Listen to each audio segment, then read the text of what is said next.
Hey everybody, this is Rydo and we're back to another live stream of Hearthstone. Today is Friday, December 14th. Starting a little late because I got caught up recording some more Borderlands 2, which is kind of a good thing. Let's re-roll this one. 30 turns and 25 spells, not difficult at all.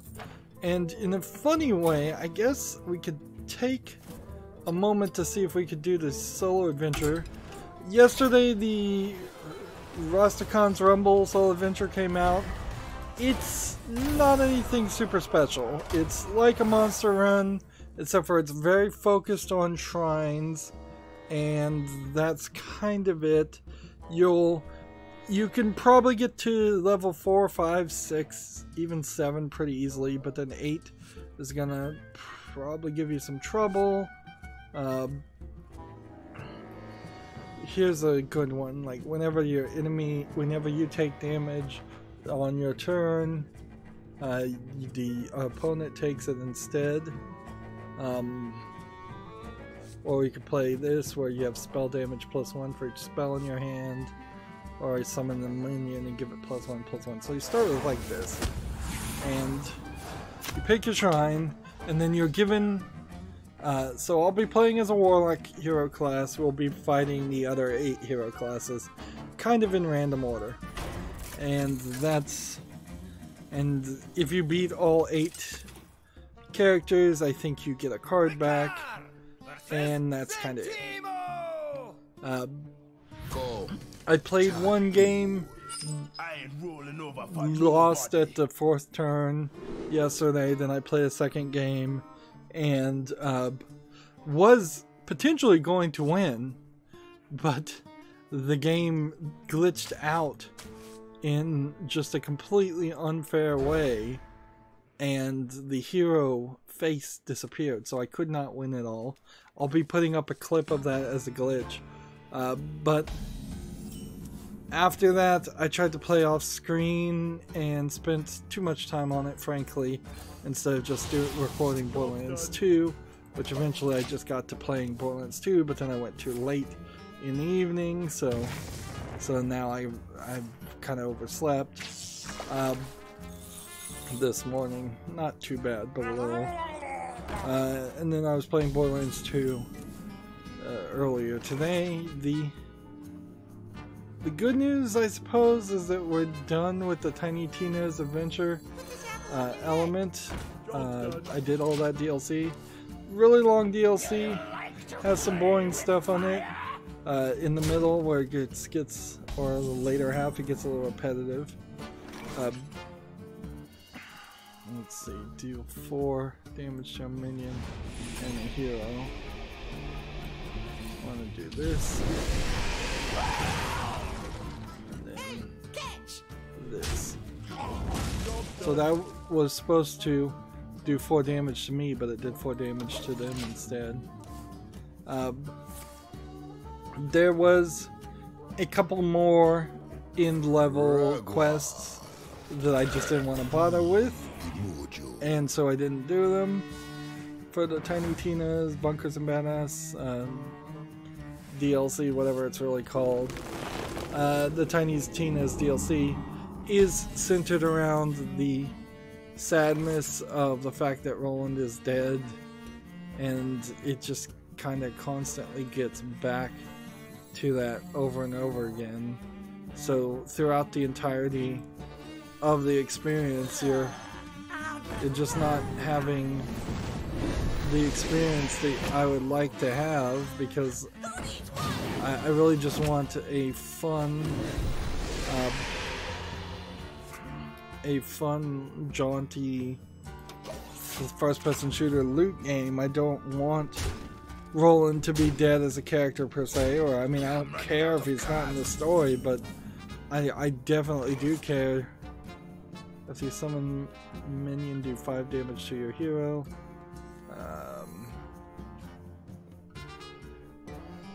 Can I summon a minion? No, but I can do this, but then I can't do this. See, this guy's gonna die here in a second, so what I need to do is something like this, this, and this.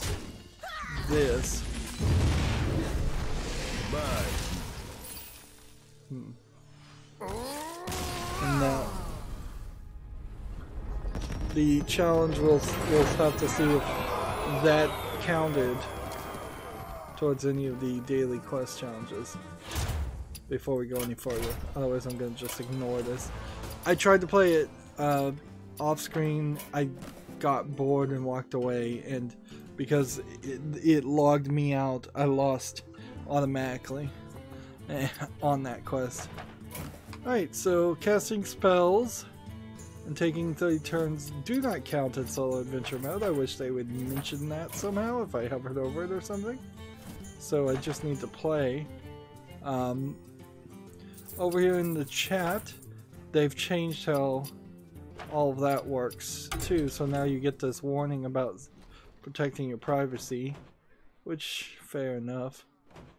Guess we'll stay with Zoo Warlock, or is there something else I should be playing? I'll just try Zoo Warlock first.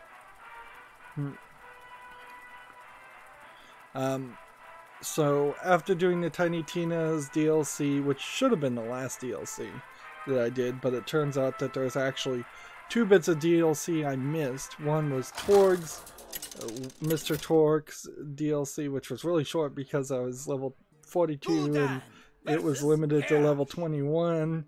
It would have been pretty short anyways. It was just like a Thanksgiving related DLC, oddly.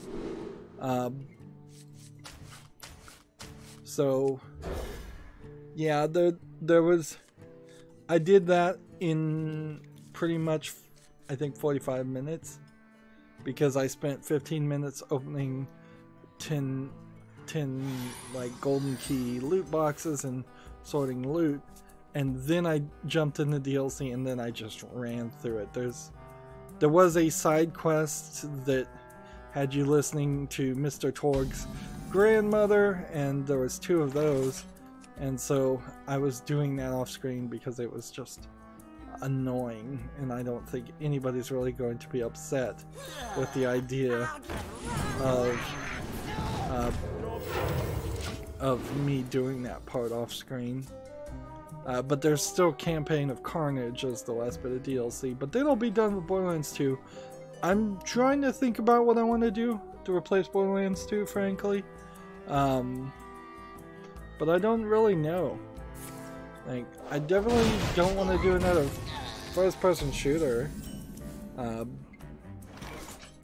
keep thinking I want to do Zombie, ZOMBI, but I don't know if I'm ever actually going to get around to it.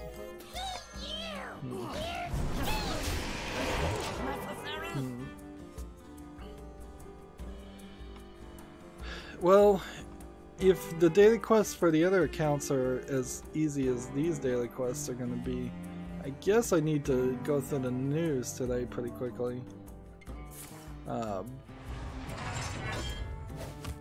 Too. I definitely don't want this streaming to go long today. I'm actually going to take tomorrow off, so I won't probably be doing any recording tomorrow, and I'll be getting up early to do something not YouTube related, and thus I'm probably going to try and just go to sleep early tonight after streaming. Although I could also probably power through the last bit of Borderlands 2. Scheduling wise, the only other thing that I need to think about is like game of the year, end of the year recaps. I was thinking of maybe doing a end of the year recap called YouTube Rewind, just as a clickbait kind of title. But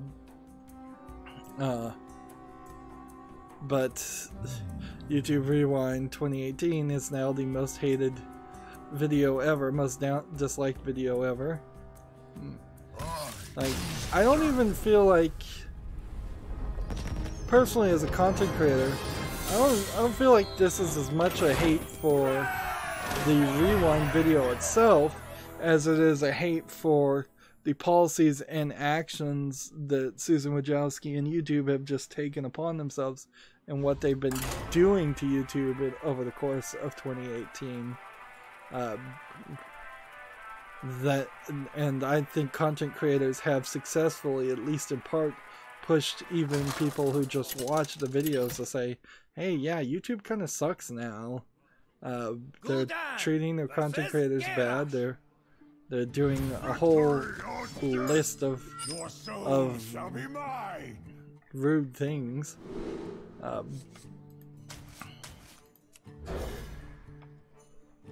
But I also don't want to get into a rant about YouTube, so let's talk about video game news. GameIndustry.biz has an article. The UK industry stares down a Brexit disaster. 2018 in review. There's no silver linings to Brexit in the UK industry, as uncertainty and the threat of a no deal create difficult business climate. So I don't think that's unique specifically to the UK video game industry. It's just all UK industry.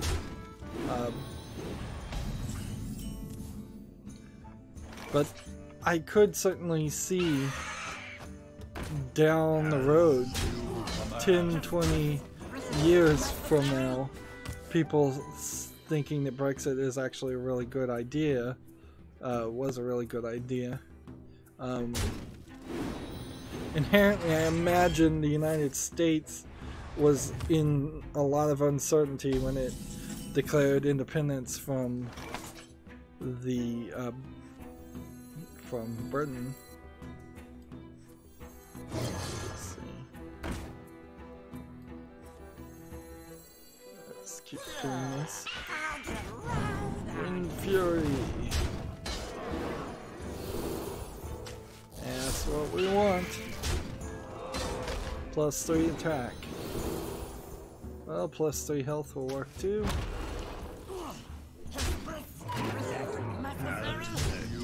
There we go. I should have put it next to this guy, come to think of it. So I should kill this guy if he plays anything that I can kill.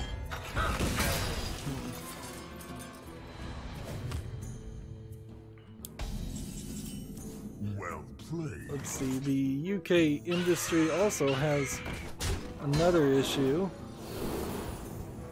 Let's see. Poisonous.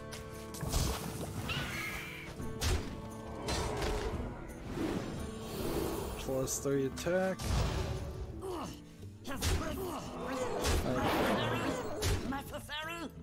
Go and draw a card while we're at it. Personally, though, as somebody from the United States, I feel like the United States really dropped the ball for an opportunity there to say, hey, let's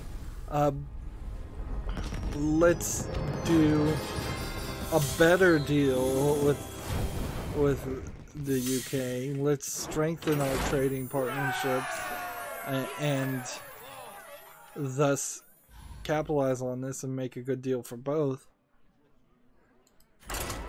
Like, from an outsider, from an armchair economist, that sounds like that would have been the perfect opportunity to do something like that.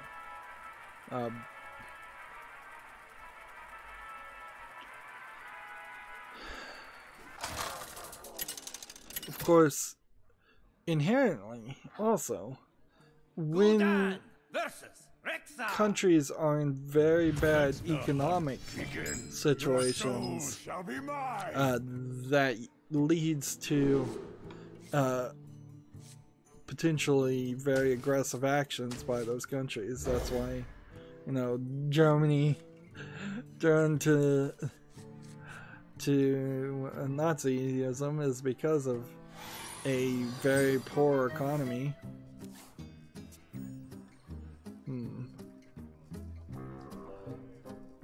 moving on though. We have a game on Steam called Worlds Collide. Looks like it's a top-down strategy game. It looks a little polished, I'll give it that. Better than the normal garbage. But it definitely doesn't look like the kind of game for me. It's early access and it's $9.34 discounted right now. If we were to look at this developer, they haven't developed anything else. So yeah, I'm not gonna make the choice there of putting that on the fall list. I don't think there's too many games out. Honestly, I don't think too many games came out over the past couple days. Which isn't super surprising. Like, we're getting closer and closer to the end of the year. It seems really ridiculous that anybody would try to put a game out on Steam. Like, the only reason, if I was making a video game, I would put it out in the last half of December, is because I had some contractual obligation or desire, some kind of ridiculous desire to have a game labeled as coming out a certain year. Nice to meet you. And then in return, otherwise I would just wait. Like, release my game in January. January 15th would be like the earliest I'd want to release a game. Let the New Year's happen, unless it was some kind of weird theme game. What do we want to do here? Just play. I think that works fine. So we have a game on Steam called Slave Sword, which is tagged sexual content and nudity. But let me just go through all the screenshots. Yeah, actually, there's not showing anything. So you have like a pretty tame skirt and a pretty tame bustier. It's an RPG Maker game, so it's still not making it to the follow list. It's $12.74. It's a Japanese full audio game, so interesting. Like, I don't know why it's tagged that way, but we are getting another game on Steam that kind of has the anime girl style, but I guess in this instance it's a fantasy game, so it's not any schoolgirls in high school / college / whatever outfits. So as we're trying to understand what the person's problem is, whether it's legitimate or not, it might boil down to they are specifically stopping any game that has any let's see, I want +3 attack actually. Do I need to do 4 damage? I don't think so. I think I can end the turn here. Let's see. So the weird thing about Slave Sword is that it very possibly could be full of some really mature content. But they're describing it as it just has strong language and partial nudity. So I would guess that's a boob or a butt. And that's it. Your magic shall not save. What do we want to do? Hit this guy? And then hit this guy. Lose the coin. Which I'm fine with that. Wind Fury. And +1/+1.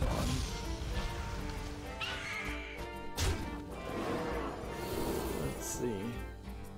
Stealth until next turn. +3 attack. Job's done.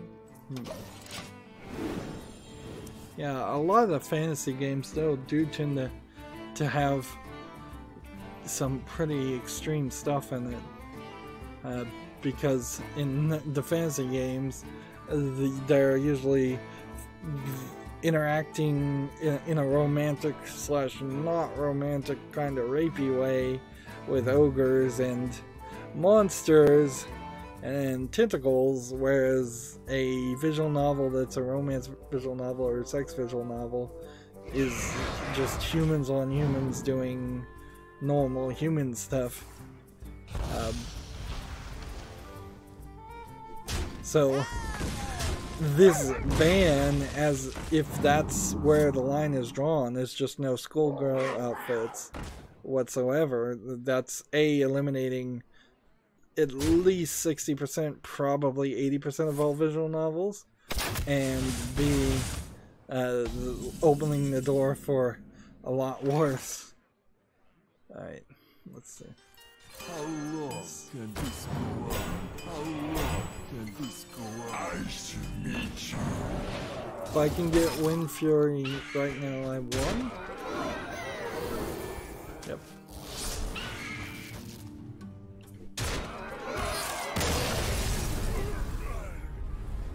But the continuing story of Steam and its grappling with adult content that it said it was going to allow and not censor on its service is still going, and I don't know if we've got any real update here as far as this. It seems like we'll just have to wait until some comments or posts have come out. See, next we have a game on Steam that's called FPS Training. Any of these training games are not worth really having. They aren't going to help you at all in being a better first-person shooter player, because every game reacts a little bit differently. These are scams. If you want to get better at playing a game like well, Borderlands or Call of Duty or CSGO or something like that, you've got to play that specific game, not pay $5 to some person who's made just a very generic, simplistic, probably asset flip game. I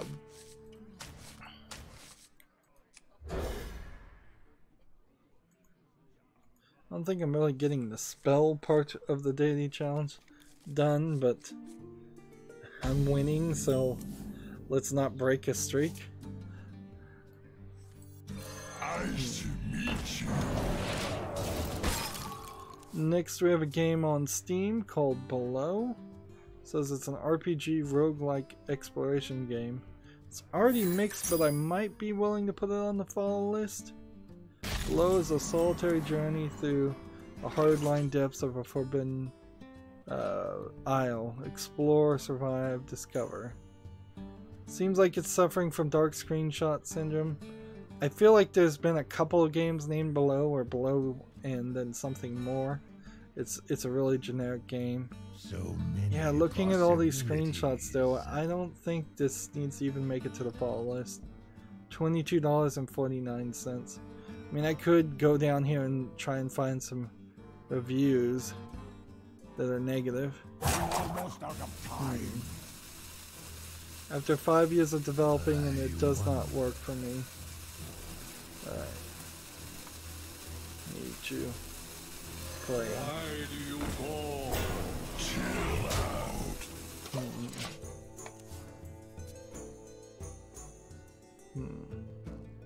So it seems like this is probably a Kickstarter game of some sort. Below, and it's from Capybara Games, who also made OK KO Let's Play Heroes. I believe that's a Cartoon Network tie-in game. and Super Time Force Ultra. Doesn't look that interesting. They also made Sword and Sanctuary, and they also made Might and Magic Clash of Heroes. And while I do like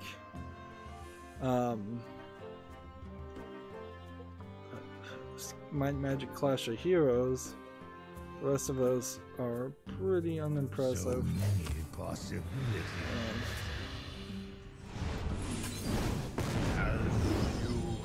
Chill out. Let's see. Well, actually, they made a game called Super Brothers Sword and Sorcery Episodes that looks a lot like Salt and Sanctuary. Interesting. They made Critter Crunch.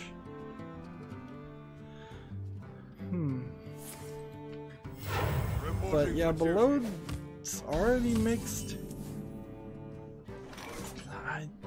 I guess maybe I'll put it on the follow list just to be extremely, extremely generous, but it really doesn't deserve it. As you command. Chill out.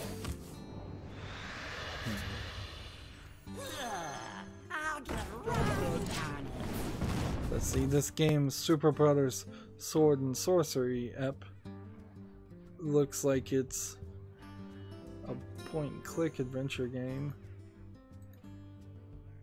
Let's see, do I really want this? Yeah, I'm gonna be extremely, extremely generous and put this game also on the follow list. Let me think. But I feel like I probably have the feeling that there's very few games actually today, so I'm gonna be more generous than I should be, when honestly I should probably try to maintain my same level of let's see, quality for everything.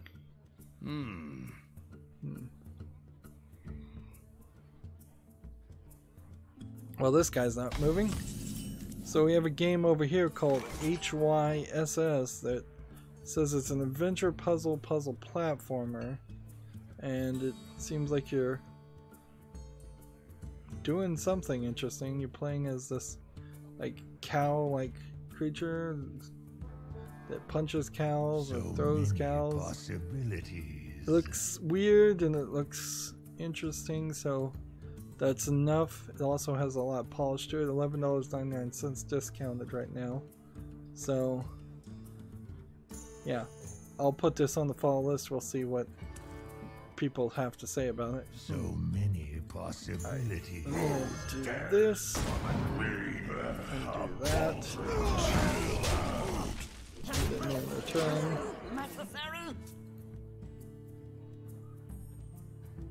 Next we have a game on Steam called Warp Glider, which looks like it's an asteroids game where you're just flying around.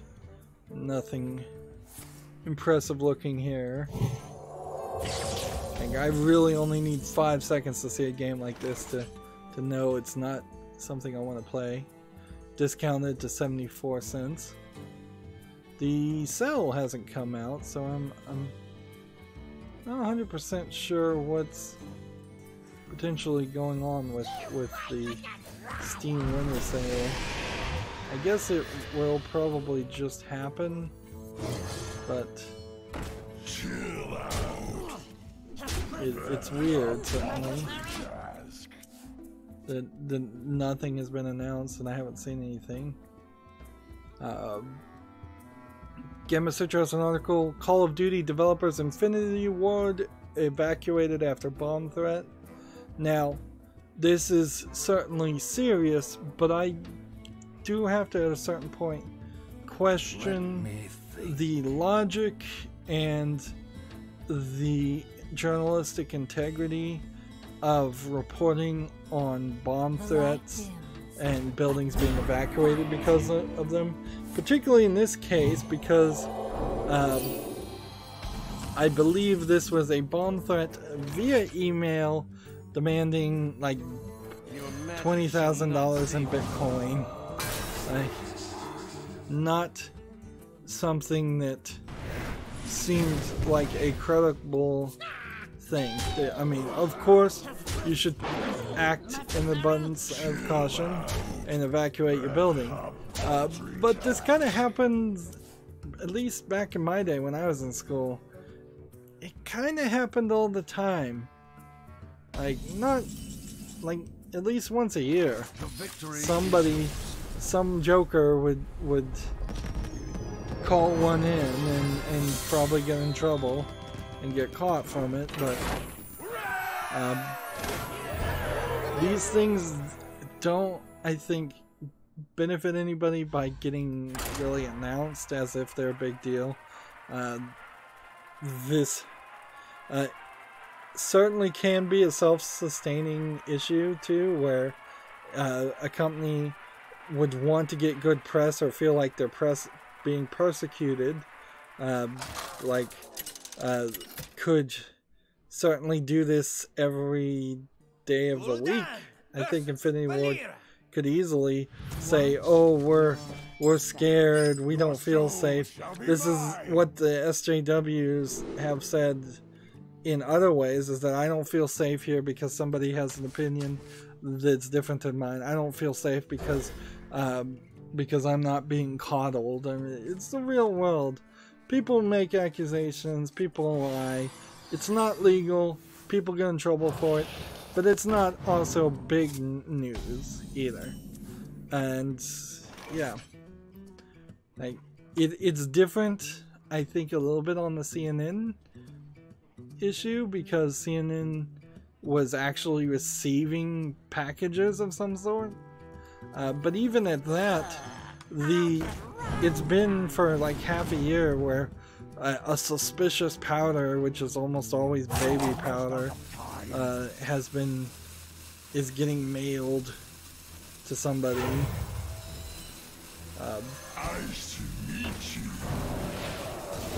So yeah, this is just how it's been, how it's been for a while.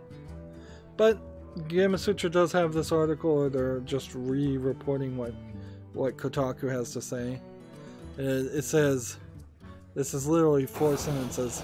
The first sentence: Infinity Ward, the Los Angeles-based developer behind multiple Call of Duty games, evacuated employees today following a bomb threat.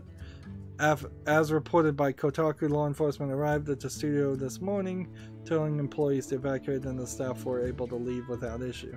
This is reportedly tied to many incidences where bomb threats reported across the country yesterday at various locations, with the threats being sent by email and demanding a Bitcoin ransom of $20,000. So apparently, at least now in hindsight, it is 100% obvious that this isn't even particularly targeting a specific company as much as it is targeting lots of companies trying to get money.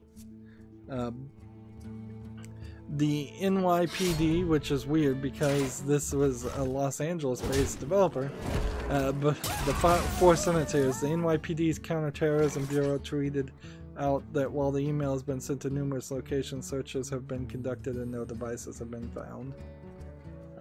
And yeah, no duh. Like,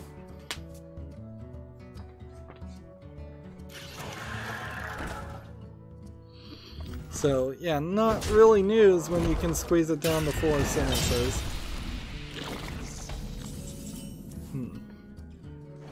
Infinity Ward is, frankly, I think, in less danger than any random streamer is from being swatted. And those are, I think, more of a concern. But they get reported on too. I would say there's a lot of people that report on a lot of things just to be sensationalist. Job's done.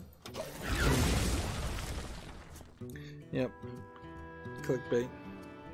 Moving on, since there's really not a lot to say there. Yeah, if you ever think about doing this, don't. You will get caught. And it won't achieve your goals.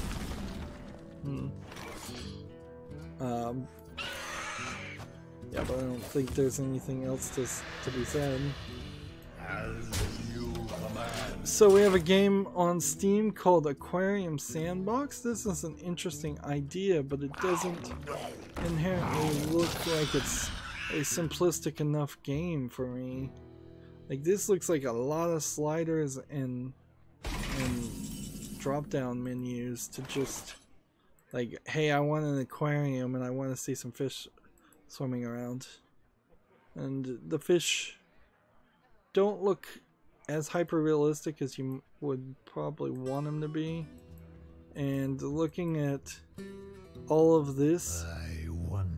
like, this feels like that means the fish will probably have to be fed, and you have to adjust temperatures, and you have to do all kinds of things that to run this virtual simulation aquarium, which is not really what I would want in a video game form. I would much prefer it to be a simplistic and easy to figure out experience. Alright, let's hit this.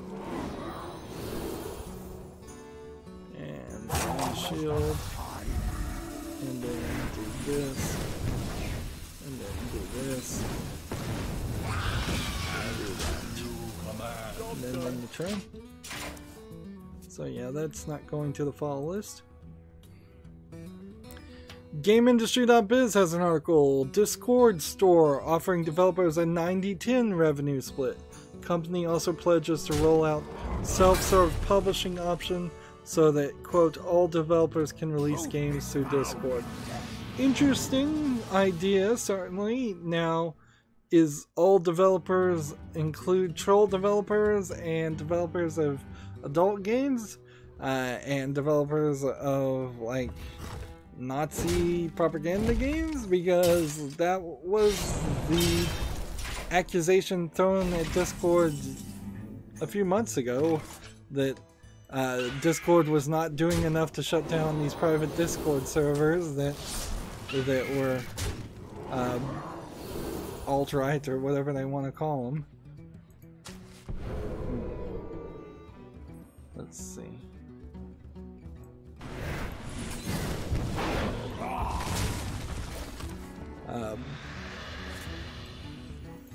So that would be interesting.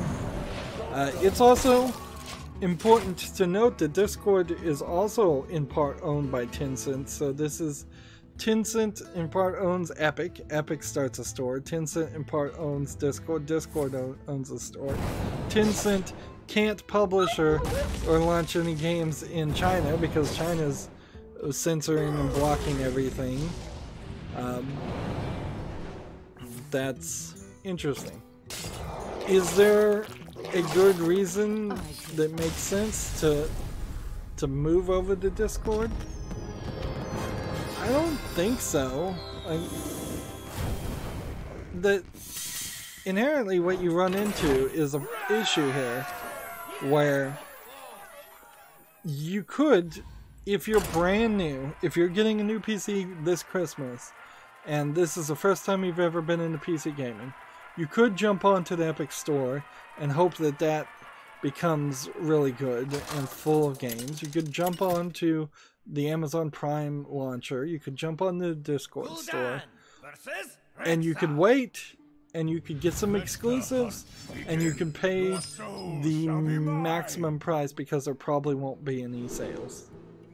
Like, I think a lot of the ideas here are conveniently forgetting to mention, hey, Steam has some sales. They haven't been as good as they used to be. So maybe this competition will bring back the good old days when you could get 95, 98% discounts on games. But the Steam sales were a thing, and they're still a thing, and Steam still has a ton of selection. So if you want to build up a large collection of older games, you really can't do that with any other launcher. Meanwhile, I think the backlash has started. I think I was probably just a little ahead of the curve on that one when I was not hot and interested about the Epic Store. I think people, now that they've seen that several games are getting somewhat exclusives or timed exclusives on the Epic Store, people who wanted to play those on PC but can't are upset. If I play this, it'll just kill me, so let's do something different. 90% of all the revenue sounds good.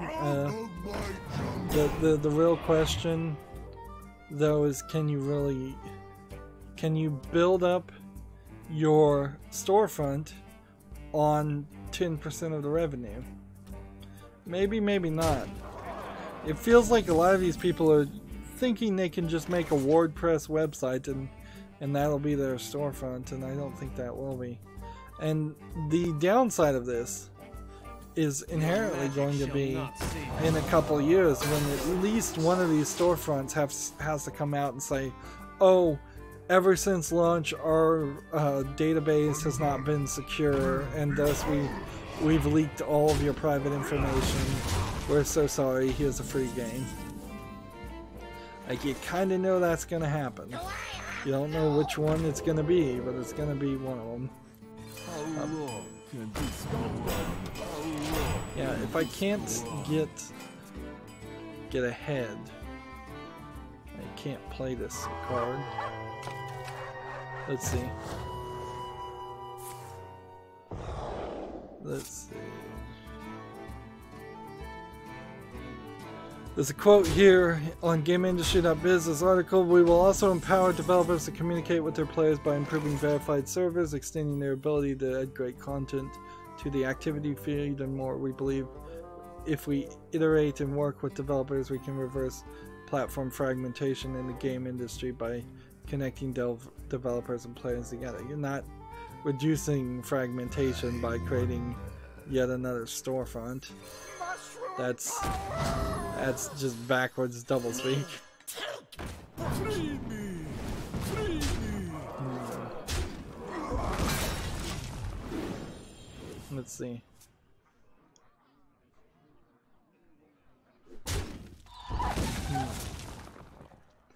I think Valve may come back and offer a better deal again to some of these other people, but I wouldn't be surprised if Valve kind of says, no, we've already made our changes, we're gonna stick with it and just see what happens and ride out this issue.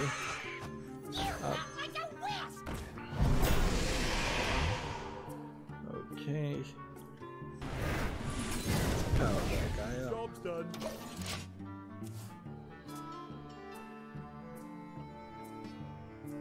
Self-serve game publishing platform. If Discord's this article really doesn't talk about it, but if Discord did release a self-service game publishing platform, that still really wouldn't be that interesting to me.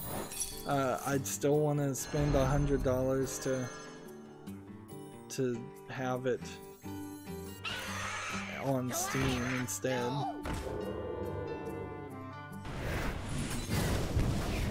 Job's done. There we go. Moving on, Gamma Sutra has an article. Twitch sells cursed media after 2 years.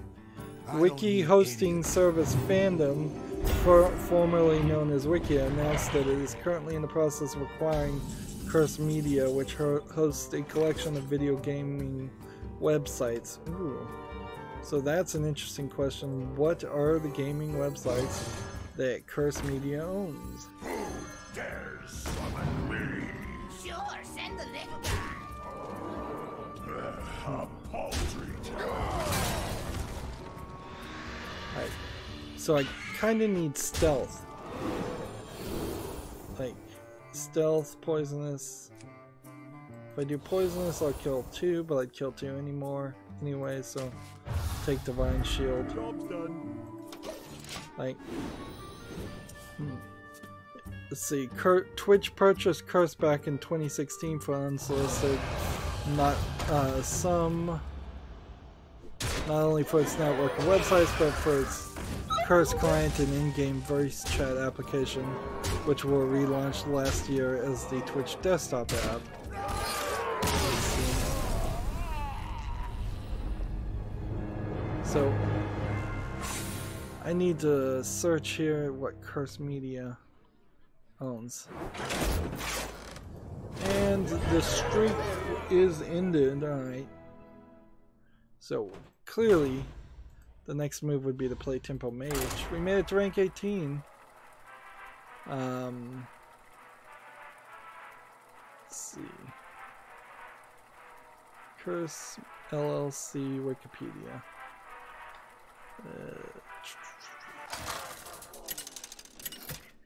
Current Curse sites and services. Jaina versus Uther. Wikipedia asking for money, of course. With honor. Let's see, they have Ask Curse for it. Client, Curse Forge, Curse of Voice. Not really heard of this. Bucket Dev. I know Bucket is part of the Minecraft plugins. Alright. Let's change these two. Kerbal Curse Forge. Curse Network. Let's see. Owns Azurland, Diablo Fans, Hearthpawn, HEIRTHPWN, which I think I may have used that for a brief second.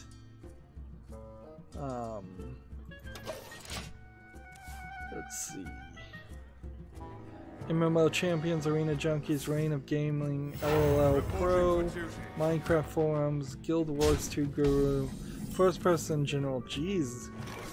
If somebody was accessing all of these services and they didn't realize that they were the same website, I could see people being rather annoyed by that.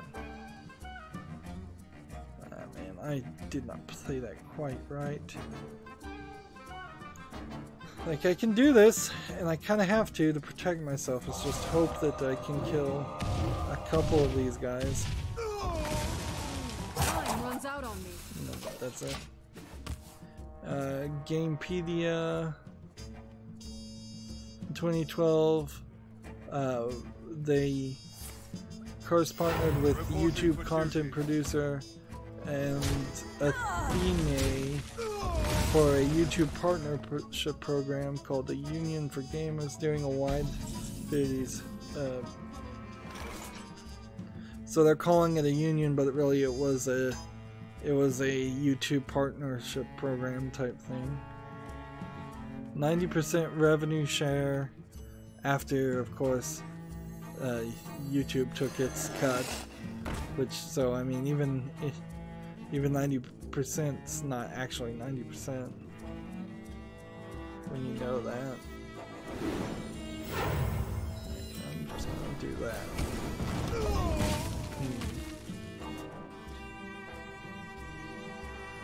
Curse also produces video in-house for their official YouTube channel. Curse Weekly Roundup, the Minecraft update, the World of Warcraft Weekly Roundup. Let's see.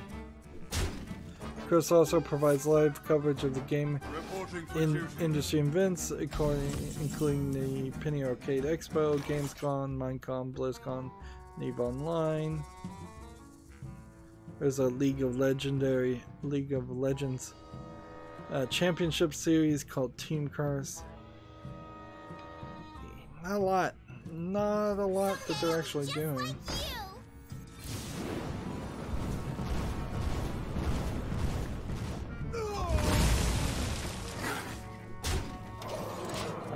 So, having now looked at what Curse actually owned, doesn't seem like Twitch is suffering too much from selling it off. They clearly only wanted the voice chat app and wanted to get rid of everything else. We have many secrets.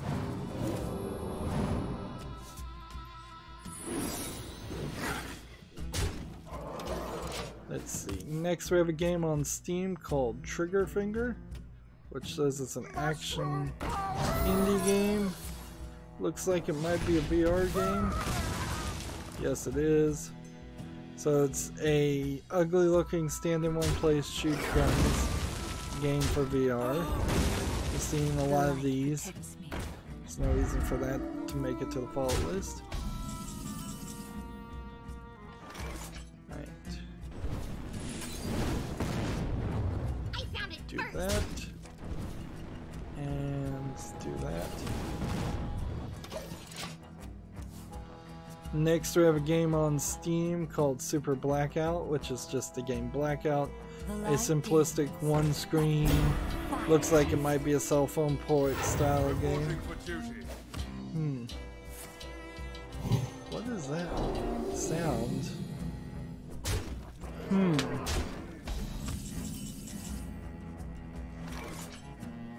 Interesting.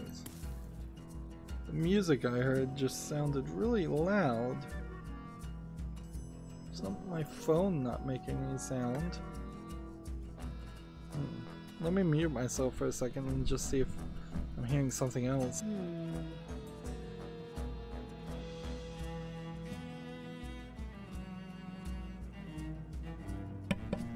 Muting myself doesn't even work for that process. No, it seems like they just changed the audio.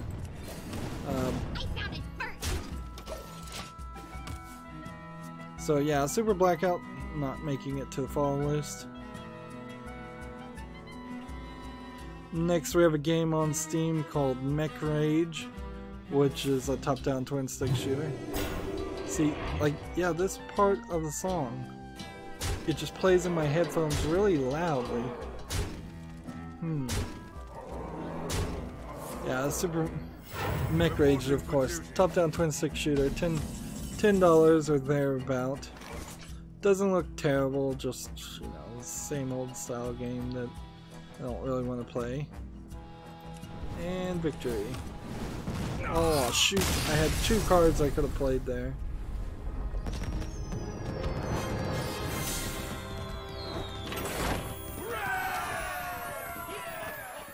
And see, I had more spells to play, so moving forward. Next we have a game on Steam called Football Director. Of course, it's a soccer simulation game. Yeah, I'm not gonna play a game like this in 2019. I probably would never want to play a game like this with just so much menus and such, and just no real gameplay mechanic I'm interested in. I will say this one is a little bit more colorful and animated nicely. Some of these have looked really bad. It's discounted for $9.34, but yeah, that's not making it to the follow list either. Let's do spell damage. Might be interesting.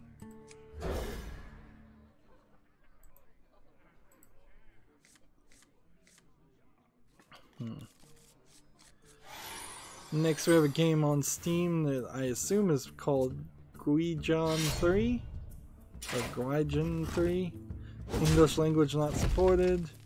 RPG, action RPG. It doesn't look bad, so this might be one of those good Chinese games that occasionally comes out. Simplified Chinese only. But yeah, not in English, so I can't do anything with it. It's a shame. Game of Switcher has the same article. Discord aims to disrupt by opening storefront to devs and offering a 90% revenue share. Like, see, the problem here is if Steam did decide to match the 90% revenue share, Epic Games Store and Discord could fail and go out of business like the next day, and then Steam would have to backpedal, and you can't take away once you've already given. It just never looks good if you do that. So you would be stuck with oh man, I could have killed that guy. So yeah, Steam's I think gonna do the right thing and not go down to a 90% rev share until it starts to see some major competition, which frankly it hasn't seen up until this point. The truth of it is that there's been EA Origin and Uplay already for years, and that really hasn't acted as a competitor to Valve. Right. Moving on, we have a game on Steam called Just Roll With It, which looks like it's a simulation kind of asset flippy game. It's, I guess, sort of like Super Monkey Ball, but I'm not super hot on this idea. Like, this really does look like it probably isn't anywhere as fun as you think it would be. I've played several of these rolling a ball somewhere games, and they never seem to have the speed or the polish or the tight controls you would want. $3.49 undiscounted.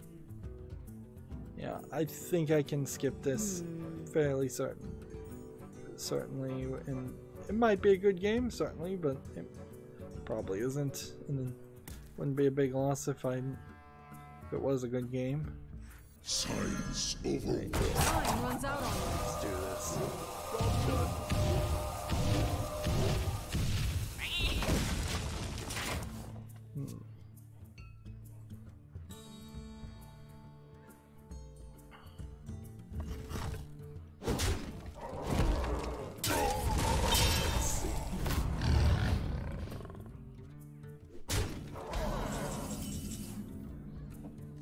Play this, Starlight. and then do this. Job's done. See, next we have a game on Steam called Welcome Above, which looks like you're flying around, and it kind of looks good. Like, I'm not sure if there's more of a game here or not. Early access, and it requires VR though. So I'll put it on the fall list, and I guess I don't have to make a decision beyond that. Like, I do wonder about this.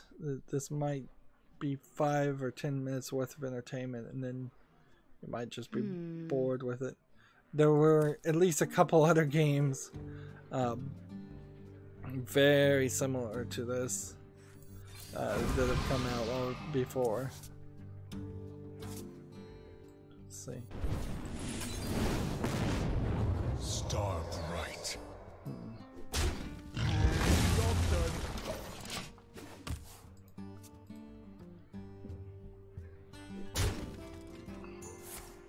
See, and I don't even feel like I really need to struggle too much here to go through the news.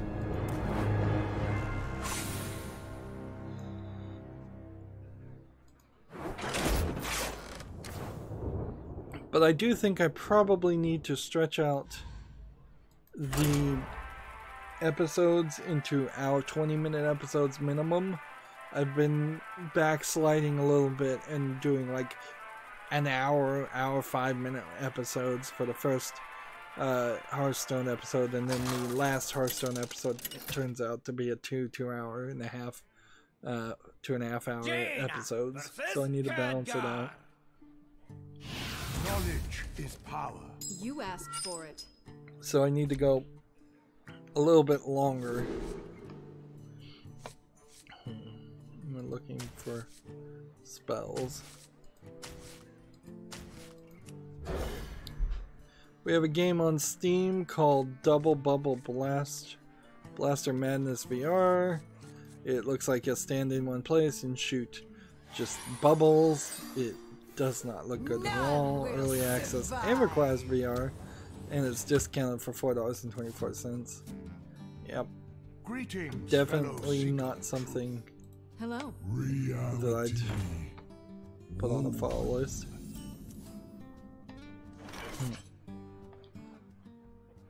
Let's see. I guess we'll just in there. Next, we have a game on Steam called Chocolate Factory, which looks like it's a cookie clicker style game, although it seems like it's not even that good of a cookie clicker style of game. It seems like you're having to go around and click on a lot of different things, which for a cell phone it makes sense. For for a mouse it doesn't make sense. In fact, I was watching one of my old videos at random of me, I think, trying to control a game that you were supposed to be brushing your teeth, or pretending to be brushing your teeth, and the controls either on the controller or the mouse was just so bad I could not do it. So, anyways, the Chocolate Factory is not making it to the follow list. Next secret, Troll secret. Not ready to play that combo.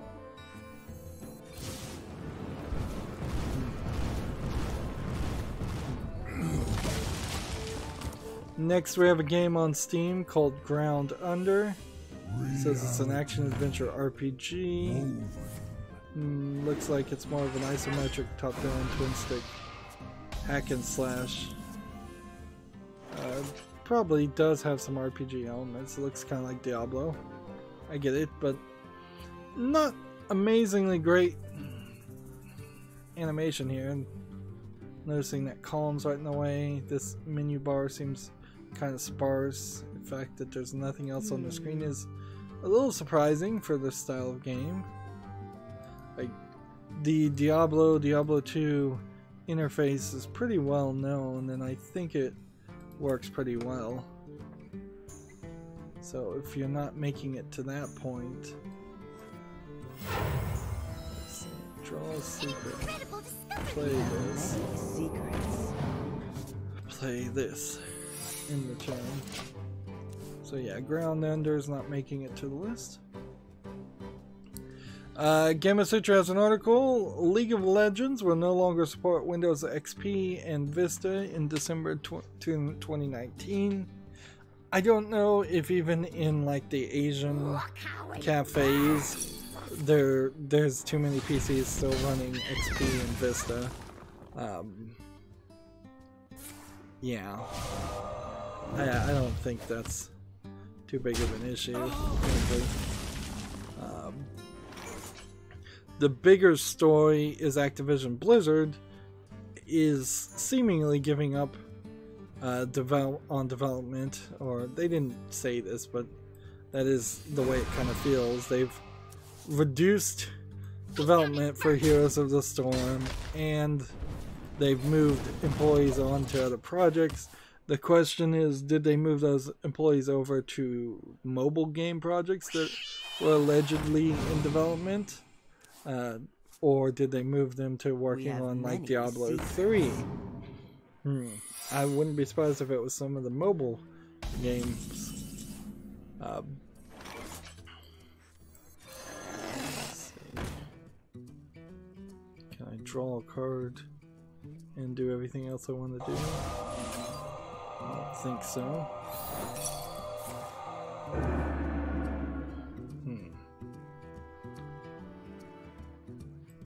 We have many secrets.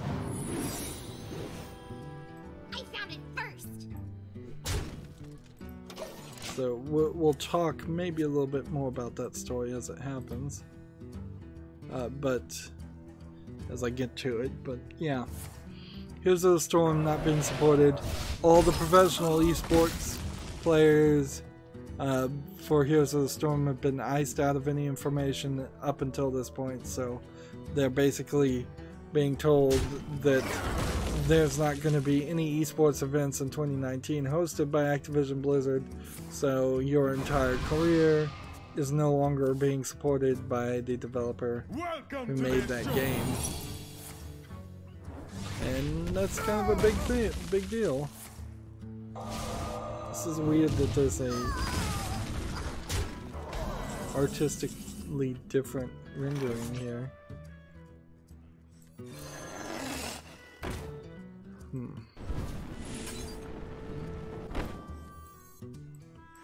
do this.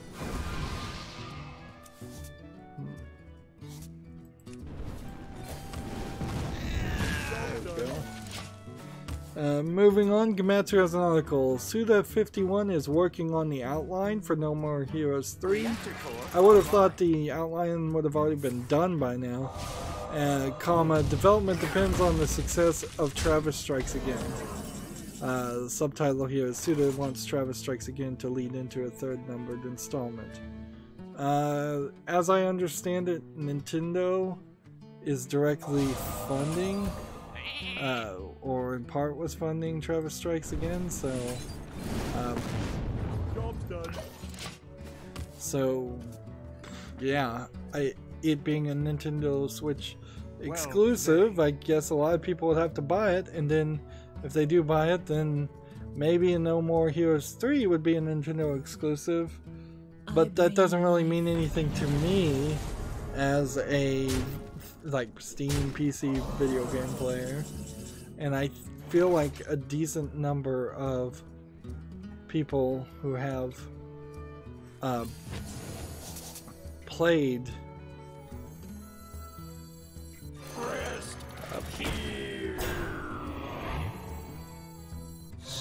yeah, I feel like a decent number of people who've played No More Heroes 1, 2, and 1 and 2 have moved over to PC. So I'm not sure that there's enough market for Travis Strikes Again or No More Heroes unless it comes to PC. Or at the very least, unless it moved over off a Nintendo console to either the Xbox One and the PS4, which maybe then it would get some more audience there. But my own personal experiences, yes, I had a Wii, yes, I played No More Heroes 1, no, I didn't play No More Heroes 2, yes, I moved at some point to an Xbox 360, and now I've moved to PC. So I've personally moved twice in the time that between when No More Heroes 1 came out and now.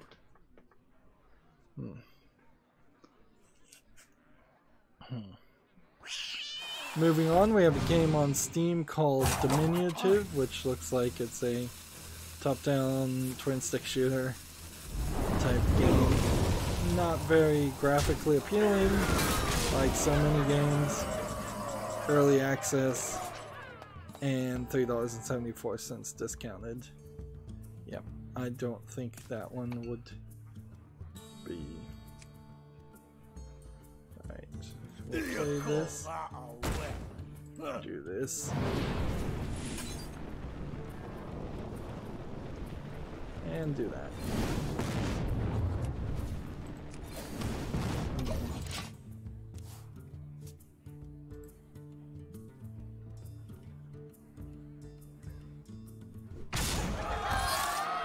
So, will that be enough to get all of the daily quests done for the America's account?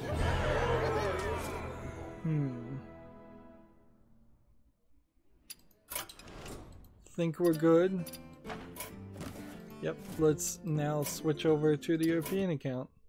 And this might be a little silly because we're going to switch over to the European account and then potentially not do anything too much on the European account. Play one game or so and then we'll break up the recording. And I kind of am just burning through video game news. Not a lot came out. Welcome to the end, friend.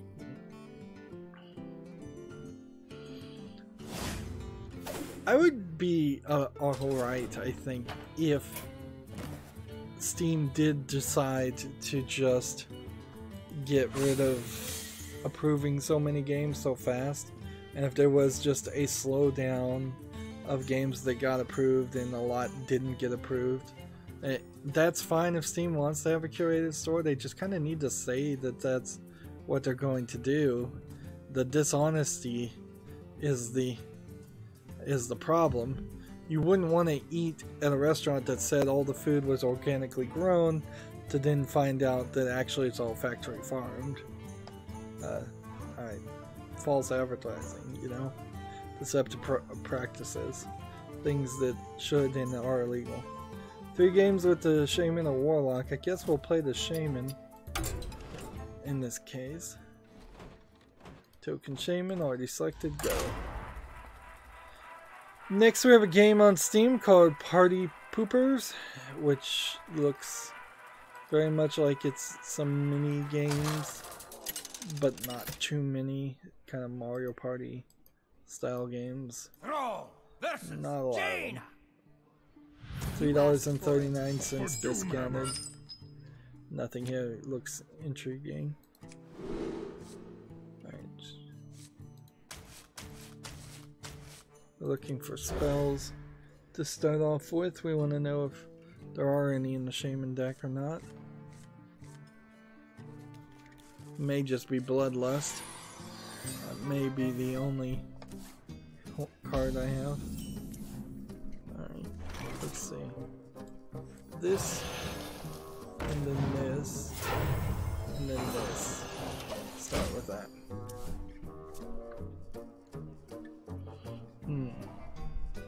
Next we have a game on Steam called Econ Elemental Connection, which looks like it's some kind of puzzle game. I feel like I've seen something like this before.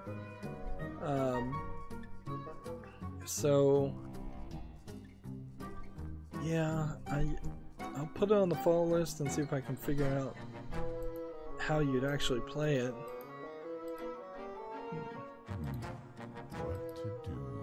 Yeah, this doesn't look bad. Seems like you just place the tiles and try to match the colors. Not too bad of a looking game. $2.99. I'll put this on the follow list in case I'm looking for another puzzle game, which I almost always am.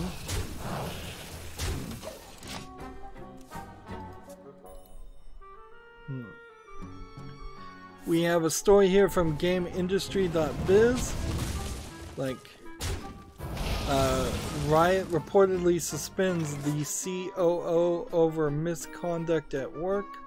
Update, Riot offers statement, full internal email confirms suspension. Let's see. So Riot Games, what did they make most recently? I guess that'll be the first question. Well, let's just read the full article. Reports have emerged that Riot Games has suspended one of its senior executives as it cracks down on workplace misconduct. Kotaku reports the CEO, Scott Gelb, has been given 2 months unpaid leave and training following an investigation, although it's not yet clear the full nature of his offense. News of his punishment stems from internal email sent by CEO Niccolo Laurent. The exec said that while the investigation process means such cases are kept private, Riot has chosen to make an exception in Gelb's case. Summon 211 microbots.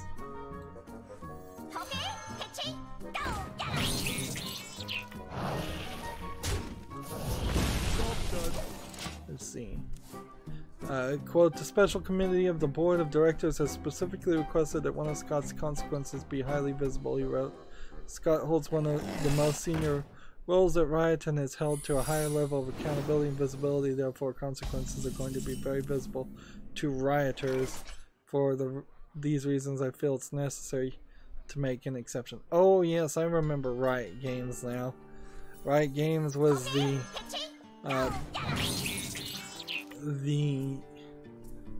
one that was accused of being misogynist for talking over women.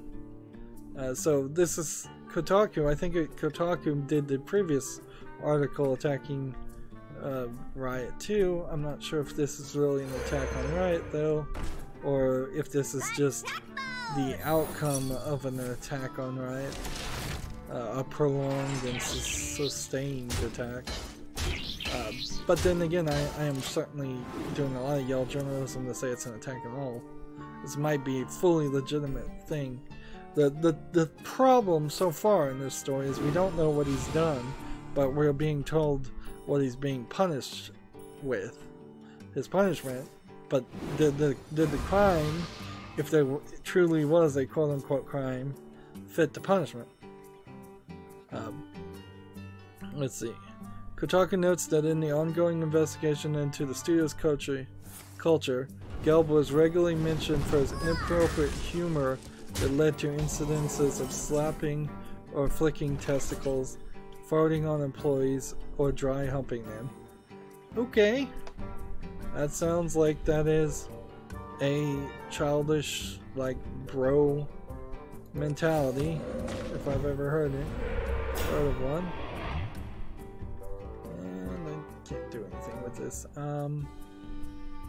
Let's get rid of this one, and this one, and then play this.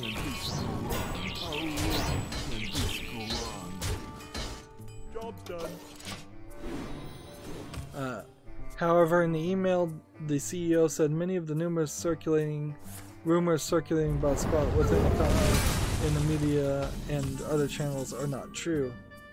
Additionally, he wrote, there were claims made by Scott engaging in inappropriate and unprofessional behavior, particularly during the early days of Rydo, and some of these claims were, in fact, sustained. The conduct alleged in these claims is not acceptable.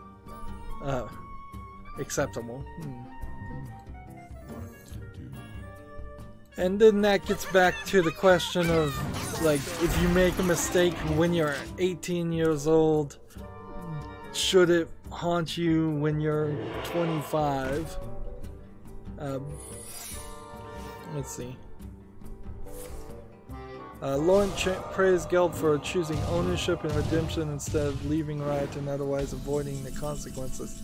He added that he will root for him, support him through the journey, and will leverage him as a great leader when Gelb returns in 2 months' time.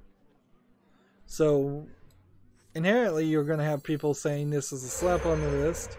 2 months of unpaid leave is probably not really much of anything to a highly paid CEO, in all honesty. But I'm also uncertain on the timeline here. Like, were these negative actions that some of it does seem inappropriate, definitely inappropriate, but was this stuff that happened 10 years ago, or is this stuff that happened like 2 weeks ago? Wright declined to comment to Otaku on which allegations were untrue. Let's see, elemental, we need an elemental. I don't think we have an elemental, I think the opponent does. Right. Let's do this and do this.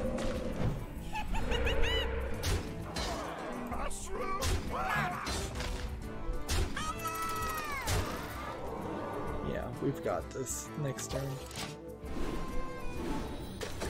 The League of Legends studio has been under fire from allegations, that's what Riot makes, of a toxic workplace culture following an expose by Kotaku. Earlier this year, the company has promised to make changes and quash this, even outlining a plan on how it will accomplish this, and hiring the former Uber executive Francis Frey as part of its efforts. One of the current and former employees and one former employee are actually taking legal actions against Riot Games over discrimination and harassment. Alright. So that was the original article. Let's see, can we do this?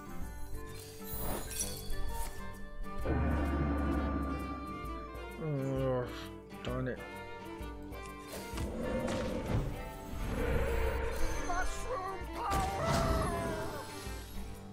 Elemental. Do we still not have an elemental I can play to? No. Riot Games has offered an official statement on the suspension.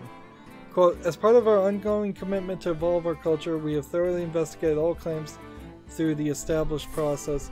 Per the process, outside legal counsel undertook an investigation of allegations about Scott Gelb. After carefully reviewing and considering the findings, the Special Committee of Riot's Board of Directors determined that a 2-month unpaid leave of absence, along with training, was the appropriate action given the allegations that were substantiated. We can also confirm that many of the rumors circulating about Scott within the company, the media, and other channels were actually not true. Let's see. In addition, the full internal email has been shared with Variety. So, is this really more of a scapegoating thing?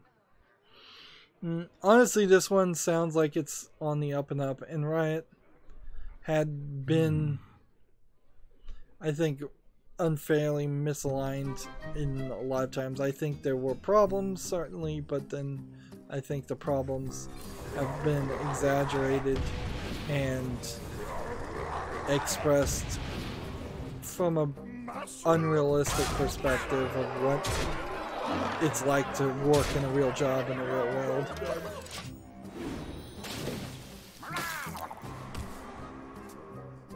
Like, I am kind of glad to see this article is inappropriate humor that led to incidences of slapping and flicking testicles, farting on employees, and dry humping them. Those are all physical. Like, that's battery, that's assault stuff. Like, you could be, probably wouldn't be brought up on charges for it, but you could have been, certainly. That's all things provable, physical. What Kotaku's original hit piece was, oh, people didn't want to invite a female employee to standing meetings, and I'm like, what's a standing meeting? That means a group of people, a group of friends are talking to each other, and they weren't having a real meeting.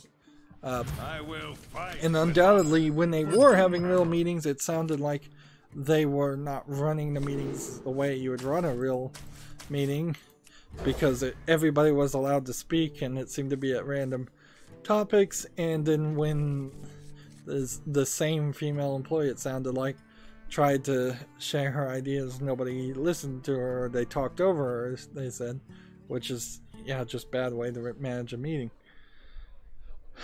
Yeah. I kind of want to see the story. This part of the story is fine. It seems like it's the appropriate action. If anything, it is a victory for a careful, thought-out punishment.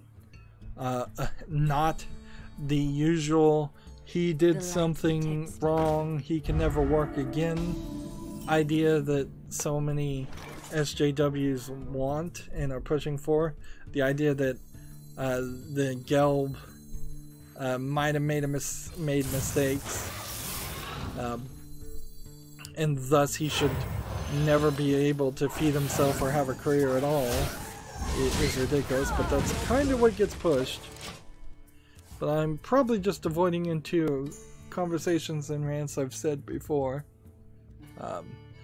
I am reminded, and I feel almost an obligation to point this out, that Conan O'Brien, there was a documentary I watched about him from a few years ago. And, like, Conan O'Brien punches his employees friendly, jokingly, like, all the time in that documentary. And, like, that too is assault. That's inappropriate. It's not professional at all. But nothing ever came from it. Not one bit. Like, so, like, this stuff does happen. If you're working in a career field, you should not get physical with anybody in any way ever, because even if you are just trying to be friendly and joking, the other person can use it to their own advantage against you very, very easily. Like, say you're both up for a raise, they make an accusation that you punched them. You're like, oh yeah, I was just jokingly punched him in the shoulder, and then the bosses go, okay, well you admitted it, you're fired. Like, you're opening yourself up to a lot of problems if you act unprofessionally in the job. That being said, you also open yourself up to not feeling like you're one of the group if the entire workplace environment is that friendly frat boy environment that it sounds like Riot has been in the past or is. So it's kind of, you kind of also have to feel out the environment, the world. I suppose if you're like a football player or a sports player of some sort, you have to touch your co-workers, but only on the field. Free me! Let's see, moving on, TechRaptor has an article, Begin Humanity Again in Zenkai Zero, last beginning next March. Zenkai Zero is coming to Steam. The light They don't have a review for it, so this is a hype article. And yeah, we don't really need to hype Zenkai Zero last beginning again. It's like a dungeon crawler RPG, I think. And I'm slightly interested in it. Well, we're approaching a point where some big games might be coming to Steam, or have been scheduled to come to Steam from Japan, and those big games might get delayed or run into problems, which once we start seeing big tier games getting delayed instead of just small visual novel developers getting delayed, like it has been happening in the PlayStation's case, where PlayStation is just straight up censoring and delaying the release of games to have them censored. In fact, PlayStation put out a how to use the family management option on the PlayStation console, and it got downvoted into oblivion because of just how much people are upset with them for censoring games, to the point where they had to take off the video. Moving on, GameIndustry.biz has an article. The IWGB launches a video game workers union branch. Quote, the games workers' decision to unionize with the IWGB should be a wake-up call for the UK's gaming industry, says the IWGB General Secretaries. So, the thing, as I understand it, this would be the second union in the world to represent video game industries, but the thing I understand about this is a kind of a unionization effort still ongoing to actually have any of the companies in the UK actually agree to become union working shops or union shops in any way. So until one of the video game companies actually says, yes, this is a company that works with the union exists and it theoretically represents the members of the union, but it's not really representing them in any kind of negotiation.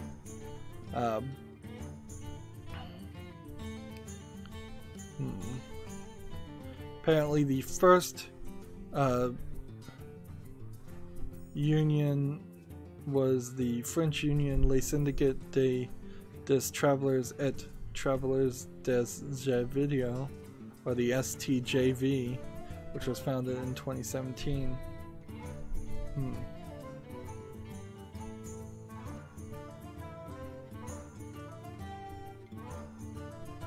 So yeah, like anybody can make a club and call it a union, but it's not until they have the force and in the UK I think the legal backing to negotiate the contracts of employees and how they're going to be treated, that any actual work is going to happen there.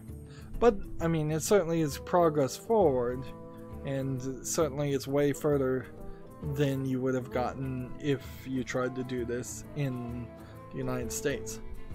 So we've been going about an hour and 30 minutes. Now is a pretty good time, I think, to break this up. We may need to switch over to the Warlock. That's going to be it for this recording. As always, I ask you to like, share, subscribe, comment, and watch every second of my videos. If you want to friend or follow me on any social media sites, there's a whole bunch of links down below in the description box. Thank you for watching. Have a good evening.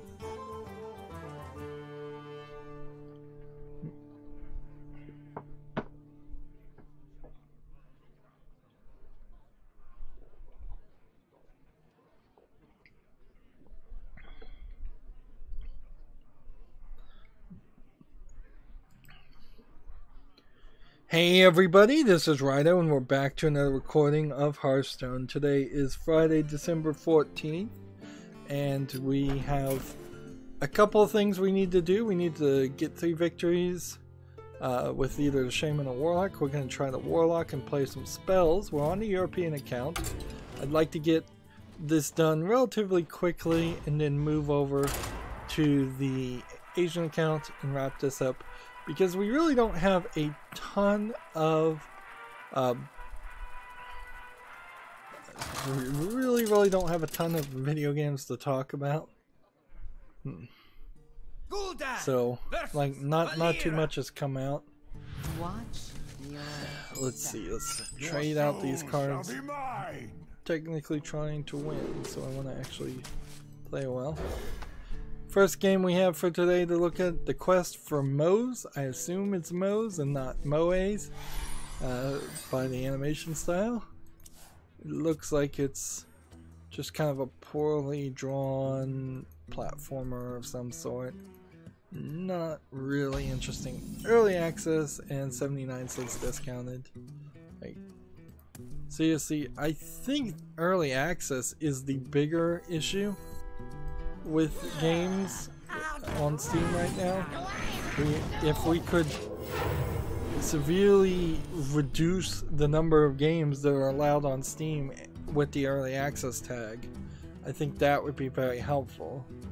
You could limit that to AAA developers or developers who have published a finished product on Steam in the first place.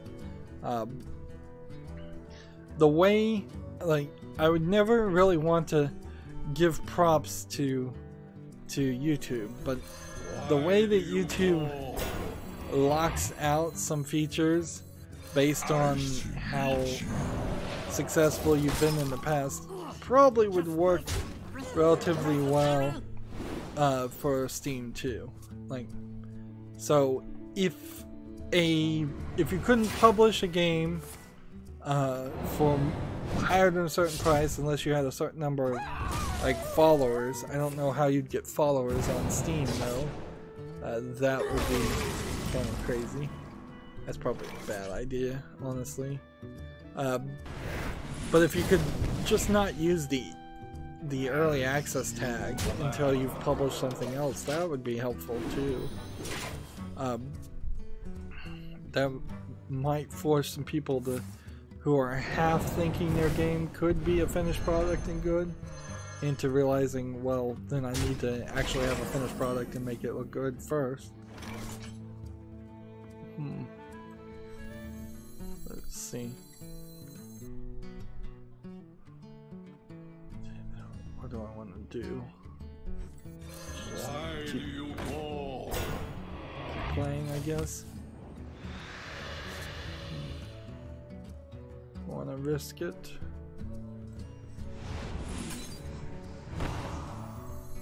I'm just gonna hold on to it.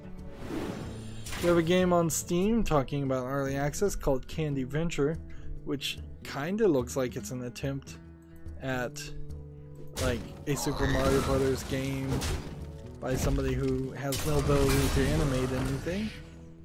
And it's got that Christmas feel to it with the candy. $4.99 undiscounted though. It looks like garbage though. Like, sometimes my criticism really has just boiled down to it looks like garbage in a lot of these cases. It's just bad. The graphics don't look good. Your magic shall not save you.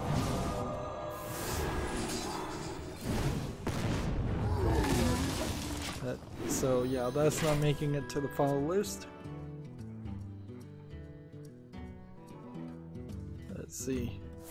Next we have a game called Glad Valka's Defense Tower Defense? I have no idea what this is or who that name is. This looks to me like it's a troll game though, so $1.39 discounted. Even if it's not a troll game, it still looks like garbage. Just really bad, really slow moving too. Yeah. Do that. Unleash me. And do I that. should meet you.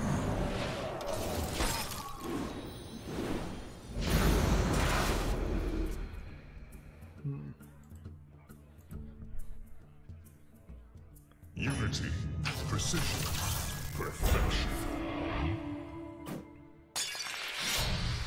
Interesting, we have two stories here revolving around Riot Games, and it seems like they're not related at all. An interesting twist. Okay. Do this. Do this.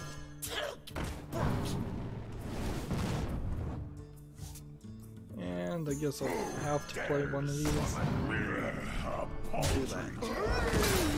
So GameIndustry.biz has an article. Minecraft modders form Hypixel Studios. That's Hypixel. Riot Games and former Blizzard exec Rob Pardo among the initial investors as new developer announces debut title. So a team of community modders from Minecraft have banded together to form a fully fledged game studio. It would be interesting if, like, well, there's at least a couple of people that are smart enough to make video games. Seth Bling, I think the other one I'm thinking of was a lesser known guy. Seth Bling hasn't done anything on YouTube in a long time. That being said, there's also a lot of people on that are Minecraft streamers, perhaps myself included, because I did stream Minecraft every now and then, or in the old days I made some Minecraft videos. There's a lot of people that think they could probably program but are missing some basics that would actually make that less likely to be a good idea. Continuing with the article, Hypixel Studio is a new company from the team behind the Hypixel server network, one of the most popular independent Minecraft servers. The developer was founded with the help of an investment group that includes Riot Games and the ex-Blizzard exec Rob Pardo, Pardo's fellow Bonfire co-founder Min Kim, pro gamer Dennis Thresh Fong, university professor Anthony Borquez, and investors Peter Levin and Jeff Lowe. Let's see. Free me! Should have drawn a card first. Ah, this will still work. Mushroom power!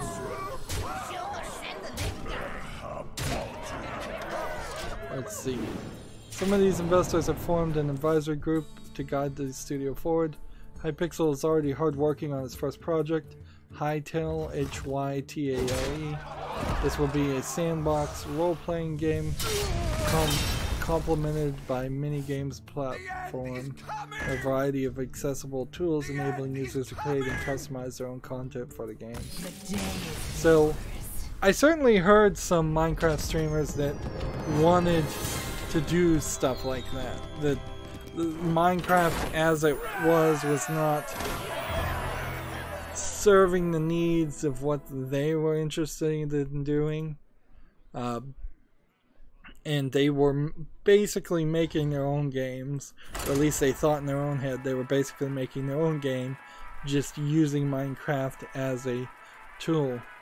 And you know, if you're just going to use Unity asset flips, you could probably make a Unity game that looks a lot like Minecraft and does a lot of things like Minecraft without having to stick with the latest version of Minecraft itself, or stick with specific rules in Minecraft if you need them to be different. There's a quote here: "Founding Hypixel Studios was a huge step forward for our team, and it wouldn't have been possible without the support of Riot Games and an advisory group of investors," says the founder Simon Collins LaFlame. There must not be too many names that they want to put out as members or people working at this company, because it's not getting listed at all.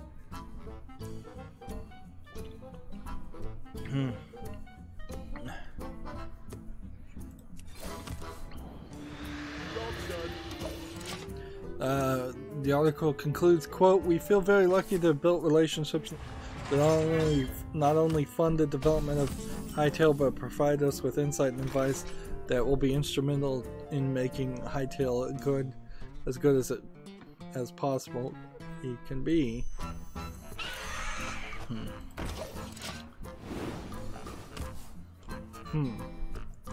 Okay, well, what's weird here is it was like 2 or 3 years ago I was hearing Minecrafters talk about the idea of starting their own video game development company. So 2 or 3 years ago, it might have made a lot more sense than it does now. There might be a pretty big difference there. Wind Fury. +1/+1. And what else we're gonna do? We're gonna play this, and we're gonna freeze you, and we're gonna return. Moving on, Gametro has an article. Fighting EX Layer next free character DLC launches in the late March 2019. The character is named Sharon. She seems to have a lot of cleavage showing with a generous, I would say, F or G size bust, and she seems to be holding a futuristic gun. She's wearing a velvet red dress with slits on the sides and white fluff on the side, so it's very Santa Claus-ish in its look. Let's see. Wind Fury. Stealth until next turn? Sure. I'll get round on you. Draw some more cards. Sharon has some messy, short red hair going over half of her face. From this picture. The thing I wanted to mention about this is that I'm not really sure when Fighting EX Later came out. Like, so, but it must have been a while ago, certainly. Like, this isn't. Unleash me. This isn't really the newest of the fighting games, of the many fighting games to come out. So they're once again supporting their software, which serves as a good contrast to what Street Fighter is doing, which is putting ads into their software. Like, I don't really have a system, but I'm gonna have to figure something out, I guess. I need to figure out a system to go back and remove games from the wish list, because I think at this point Street Fighter V is no longer in contention. Like, not with those ads, not with that greed. So yeah, but I don't have a real way to go through all of the wish list and remove other things. All I could do is go back and look at the wish list and see the games that are rated particularly poorly, so I'd have to rely on people review bombing Street Fighter V, which they probably are doing, and then using that feedback as a reason to look at the game the second time. And there is definitely a chance that I will not remember in a few months that Street Fighter V did put in those microtransactions.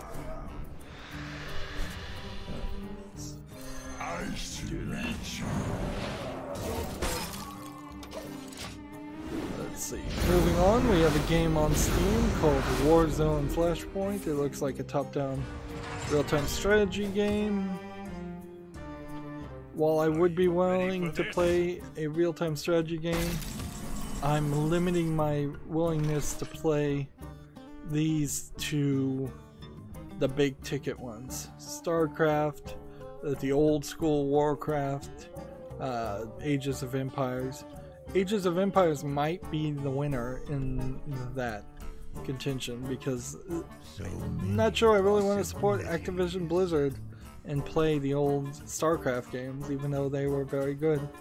Warzone Flashpoint is free to play, but yeah, no reason for it to go to my follow list. Alright. How are we gonna do this? We can hope. If I do this, there's a chance this won't drop. There was a chance. Your magic shall not save you.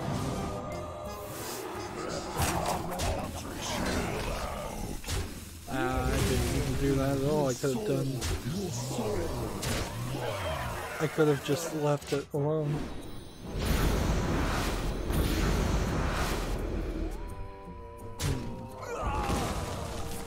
Alright, this next game I definitely cannot show you, unfortunately. There's a game on Steam called Happy Toys, which is tagged with nudity but not sexual content, which I think is completely inaccurate, because the very first image on the video is two anime girls showing their behinds in underwear.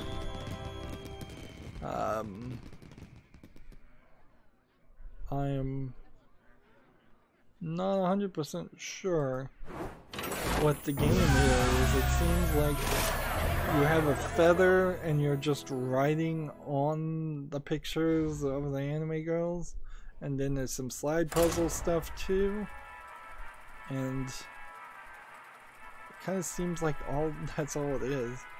Another low effort style of game. It's like 40% off for $1.19. Again, questionable why this game was approved. I suppose, once again, this is a game with no girls in schoolgirl outfits. Is that really what it just boils down to? It has some rogue employee decided that anybody in anything that looks like a Japanese schoolgirl outfit is not acceptable. What am I trying to save here? None of these really.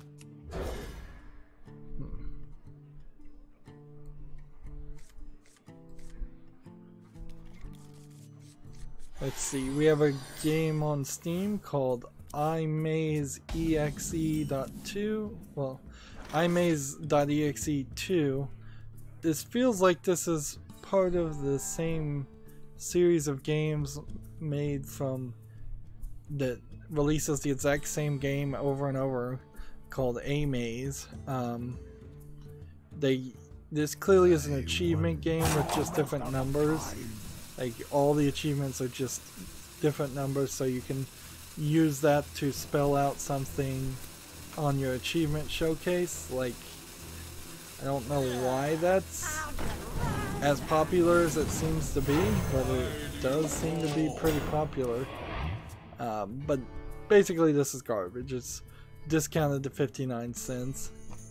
I don't know why that gets allowed on Steam. Smart moves.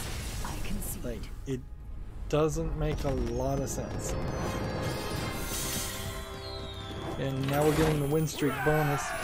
Zoo Warlock seems to be pretty good. So we now need to kind of ride the wave until we lose, and then I can move over to like the mage to place more spell cards. In the meantime, we have a game on Steam called Glass Painting Winter Art, which is a slightly more polished idea of a click to paint by numbers game. You asked It for looks it. alright, but it's really not much of a game. $3.49 is quite a lot considering what, like, even if there was 100 different variants of this, you're really just clicking by number to paint by number. These kind of coloring and painting things frankly should probably be limited to the real world instead of trying to make video game versions of them.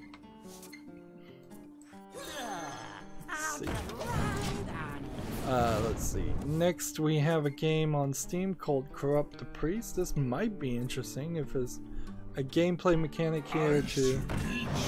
Let's see. You're one of many servants of the Stark God, and your task is to possess the mind of the local archpriest. Archpriest? Is it a priest or is it an archbishop, or in order to... this just looks like a top-down twin-stick shooter game, though. It looks like there's no gameplay here. You're just walking around. Almost out of time. I kind of like the concept, but the implementation looks like garbage.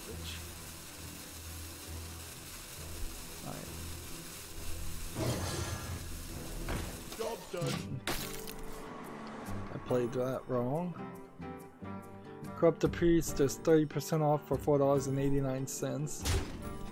Yeah, it's not making it to the fall list. Wow, I'm surprised he killed that one. He just played the wrong strategy. Next, Gematsu has an article, 13 Sentinels Aegis Rim Prologue has been rated in Korea.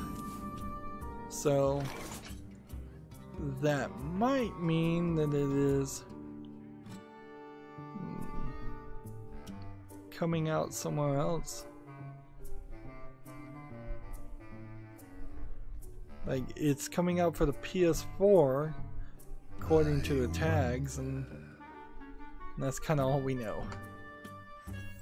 And I don't remember this game enough to know what it's about or anything like that. Maybe there's a tag here that will tell me it's like a visual novel or something. Let's see. Sci-fi action, sci-fi adventure game. So it seems like it's still in development, but having a little bit of a troubled release, or a lack of, just a general lack of hype getting put behind it. Chill out. Let's go ahead and do that. We have a game on Steam over here called Little Comet, which seems to be a puzzle game of sorts where you're shooting yourself out around. Kind of like a pool game. The animation isn't great, but it's not terrible either. Let's see, how much do they want? $4.24. That's a little too expensive for this. Has this developer made anything else? Made a game called Giga Girl, which is a platformer. This is one of those cases where it feels like the developer is moving in the right direction to be making good games, but they're still kind of just making, right now, cell phone games. Level quality.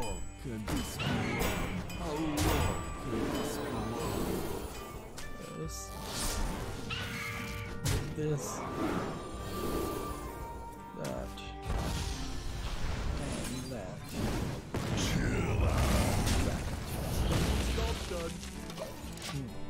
Yeah, Little Comet, not quite interesting enough to make it to the followers. 15% off for $4.24 if you're interested.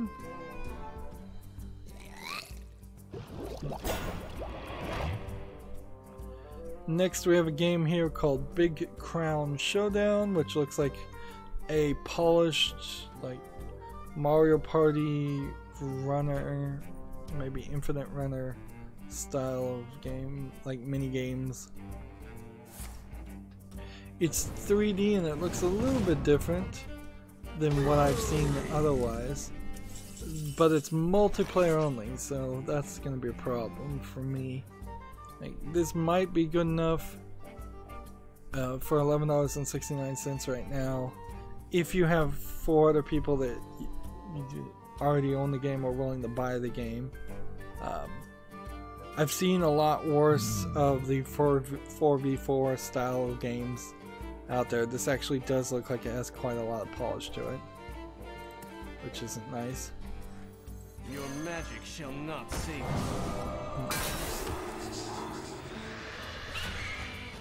There we go. +3 attack.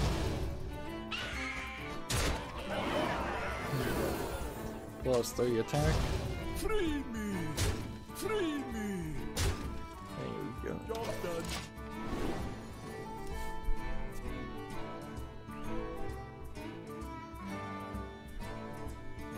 Next we have a game on Steam called Telecube Nightmare. It looks like it's, well, you're teleporting a cube to collect things. Feels kind of like a cell phone game with a slightly different idea, but I don't like this gameplay mechanic. I really don't. It seems not well thought out. 40% off for $1.79. Yeah, this just looks boring. Doesn't feel like you're directly interacting in a scenario where you would really want to directly interact. Anyways, I got another win streak bonus, so we're still riding the wave. Yeah, these deck rebuilds, they're getting better and better. Let's see. Next we have a game on Steam called Crocoland. Whatever that is. Seems to be snail related. Light shall bring victory. But it also seems like it might be a Super Meat Boy game or a cell phone game, and it just feels a little bit all over the place. Yeah, nothing here looks appealing, and it doesn't look like very well animated. $9.99 is way too expensive. Let's see, let's get rid of these.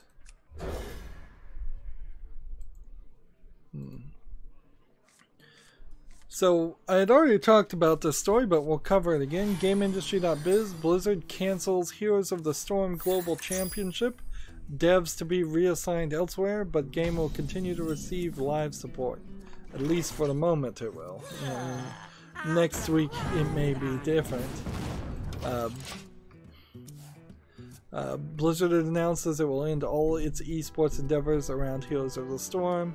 The Heroes Global Championship, the Collegiate League, and Heroes of the Dorm will not return in 2019.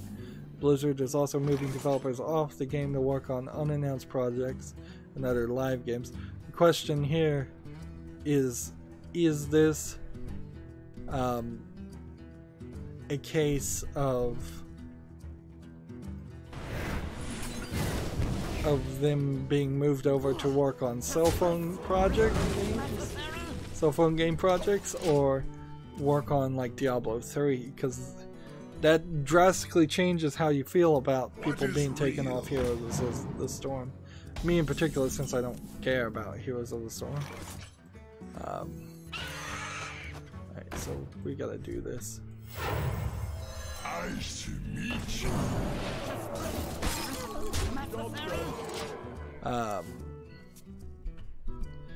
Full development support for Heroes of the Storm will continue, though, with new heroes, events, and content.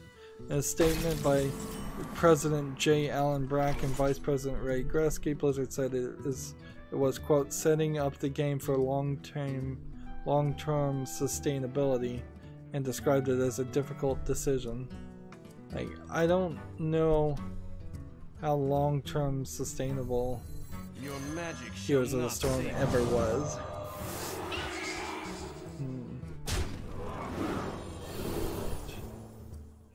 Wind Fury.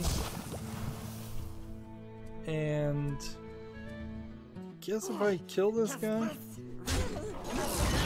can keep that one alive. Chill out.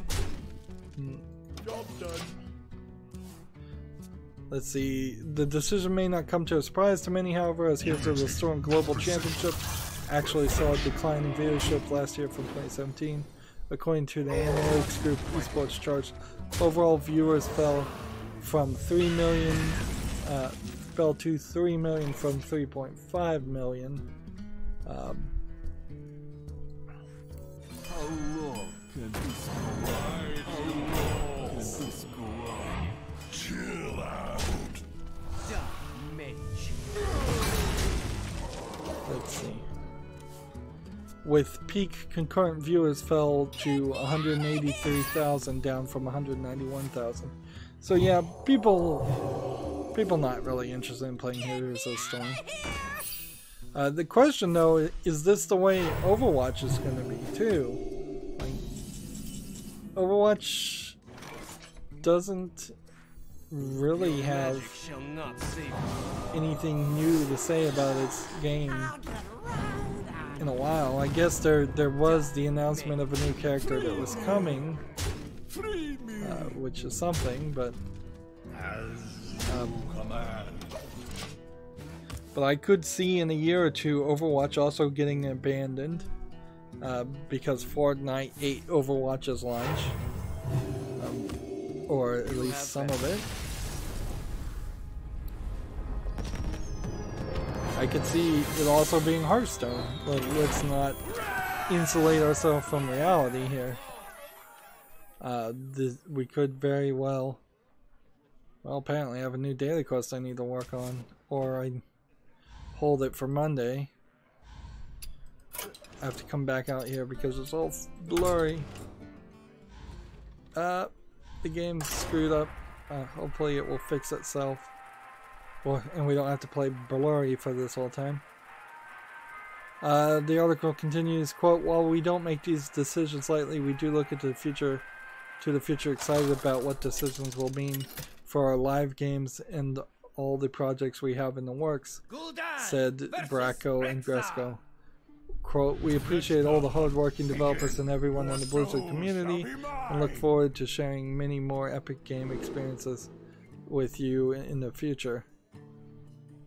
So, yeah, Blizzard is quickly losing its luster, I would say. And it's probably not the first time, too. I think if you want to ask some true Blizzard, Activision Blizzard historians, there's probably been good sections of half a decade here, half a decade there, where Blizzard really wasn't making any great products or doing anything to really support its fan base. Let's see.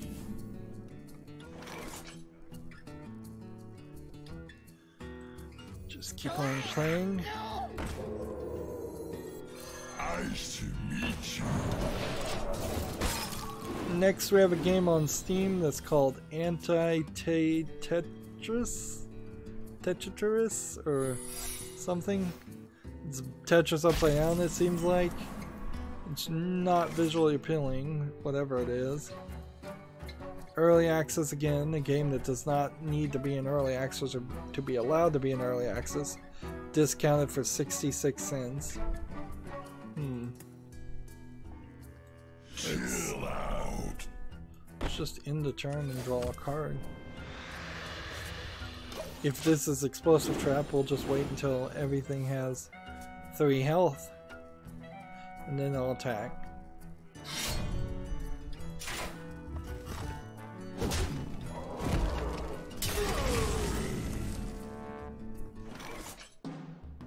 Let's see.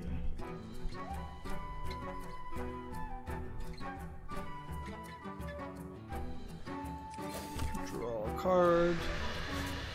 And we'll play this. Why do you And call? then we'll end the turn. Next we have a game on Steam called Monkeys and Dragons, which looks like an old school LucasArts, like Curse of the Monkey Island point and click adventure game. So, yeah. I am a sucker for point and click games like this, so notice that it's just classified as an adventure game. It's $8.99 discounted right now. I'll put it on the follow list. We'll see what the reviews are. I certainly will have to make a question and an investigation into just like what games in particular that are point and click games are worth getting during the next sale. If any games are in that category at all.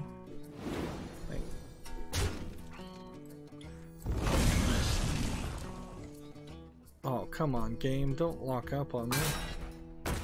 Job's done. No reason to be locking up.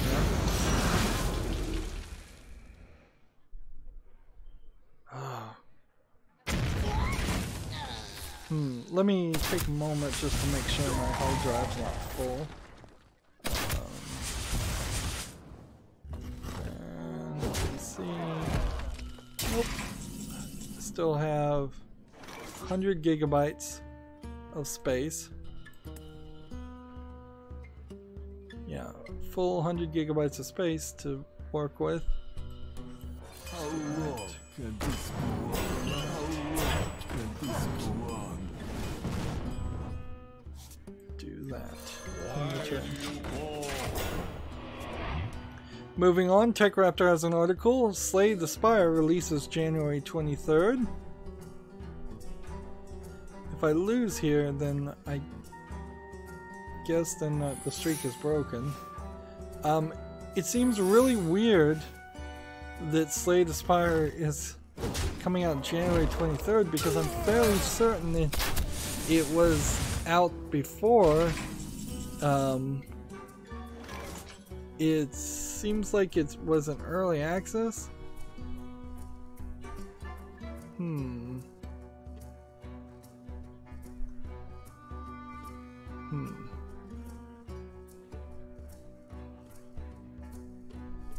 The developers also announced that after Steam's 2018 winter sale, the price will increase, so if you're planning on buying or gifting the game, they should do so during the same sale while it's the cheapest.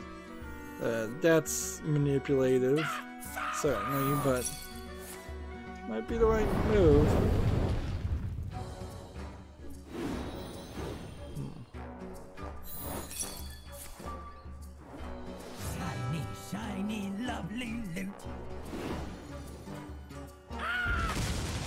Okay. Almost out of time. Let's do this.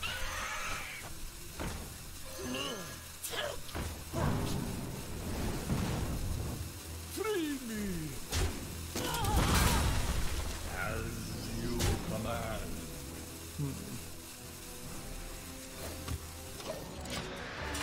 I'm gonna die. I'm gonna suck my life down so much. Alright, so I'm gonna have to make sure to buy Slay the Spire, I guess, during the Windows sale. Unless somebody wants to gift it to me. Beast will not be tamed.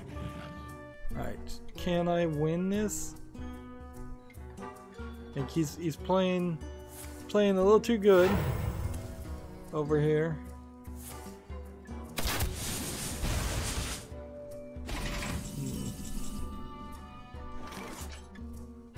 Okay, what can we do? We can play this. We can play this. Hope it doesn't discard that. Okay, it does. We can do that. We can do that. Next, we have a game on Steam called NPCs. This is a troll game. Of course, NPCs being the new video game specific term to make fun of SJWs. I think it's kind of a bad idea and too memey to break up the description like that. Frankly, there might be slight variations in the definition between a standard SJW and what an NPC is, in the sense that NPCs are supposedly like the mainstream video game journalists who just have the exact same talking points over and over again, and they repeat it non-stop with as if there's no thought or human brain behind it. Which, okay, yeah, that certainly seems like that's the case, and it doesn't have to specifically be journalists either. Let's play Paladin. It could be, it could just be people on Twitter who spout the same things over and over again. One of the easiest ones of these slogans that that gets thrown about is that, like, racism is prejudice plus power, therefore anybody except for a white male can't be racist. And it's like, oh yeah, that this is a extremely contrived, convenient idea you've come up with that does not fly in the face of reality. But I don't want to get into too many rants about NPCs or SJWs. And I don't, like, I've adopted the SJW. Like, it kind of works. I don't think I need to now stay ahead of the curve and adopt some other key phrases. Like, because then at a certain point that just makes me exactly the same thing that they claim NPCs are.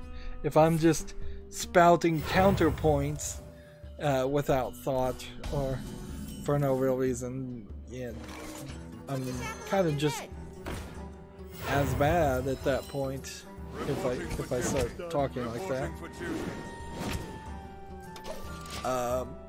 Moving on, we have a game called My Super Defender Battle Santa Edition. I don't even know what this is. It says it's a massively multiplayer RPG, according to the tags. To me, it looks like it's something maybe like Clash Royale is maybe the idea, or a tower defense game. 40% off for $1.14. It's totally wrong. It says massively multiplayer on the tag, and there's no multiplayer in this at all. Whatever this is, it doesn't look interesting, and having a Santa Claus edition is just an indicator that you're trying Reporting for duty. some Reporting for shenanigans. duty. Alright, let's The battle. do this. The battle. This. What's this one? See, if I death rattle this now, it just goes back in the deck, but I guess that's the best I can do as it is. Move quickly. Speak your piece.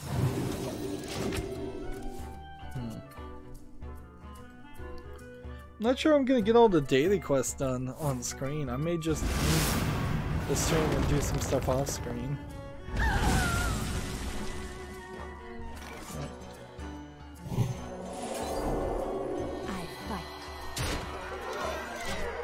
Let's see. Next we have a game on Steam called Balm Royale, which seems like you're playing as teddy bears, which is an interesting idea for a Bomberman clone. We haven't seen a Bomberman clone in a while. They come pretty infrequently. Early access for no reason, $4.24. Single player, multiplayer. I'll be exceedingly generous, I guess, and put this on the follow list in case I ever do want to play a Bomberman clone. This might be the one. Probably isn't. We'll probably pretty quickly see that there's problems with it. I fight.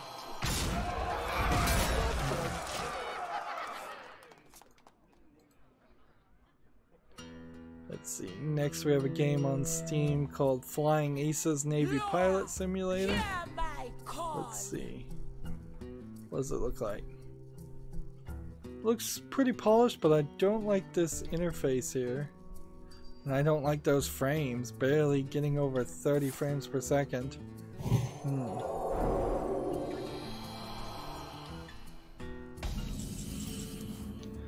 You know, this is just one of those games that I'm not even really qualified to know how they work with. It looks like it's early access and VR for $20. Maybe that would be interesting, maybe it wouldn't.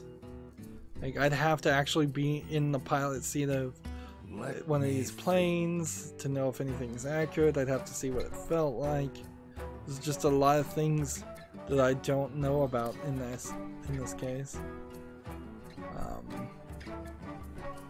Just doing this. No more take candles. This. Reporting for duty. I fight. So yeah, because I don't know these things because it's VR, I can easily just not put it on the follow list.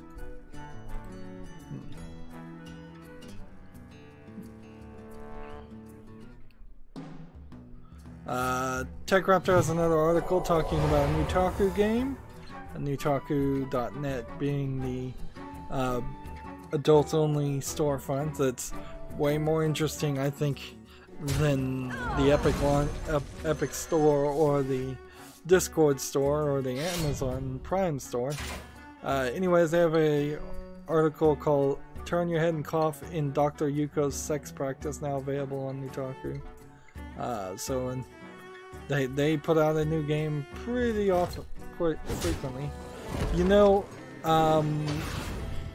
PewDiePie just today put out a video as of the stream in which he played a Newtaku game, FAP CEO. So, like, more people are going for those. They're looking for sponsorship deals to get around the fact that they're not making any money from Steam anymore. Not Steam, but YouTube. The battle. Job's done. Let's see.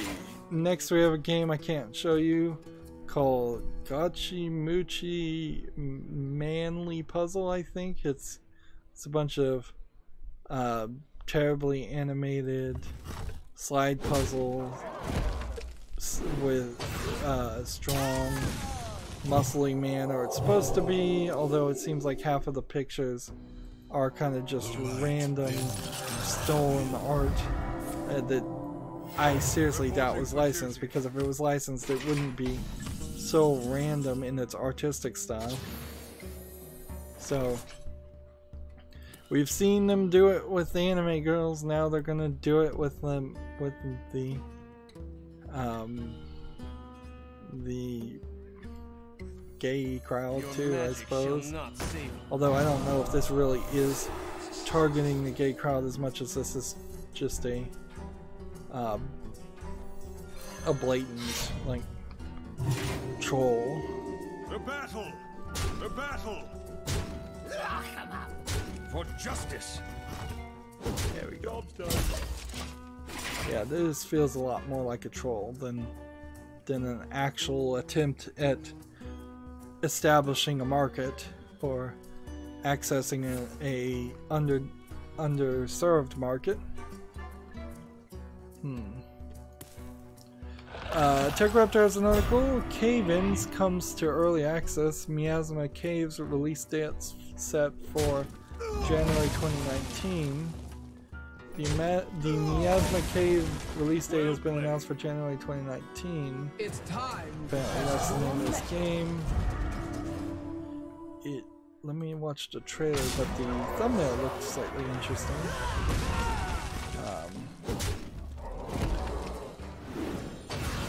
But I don't know how much of this is just not a Minecraft clone.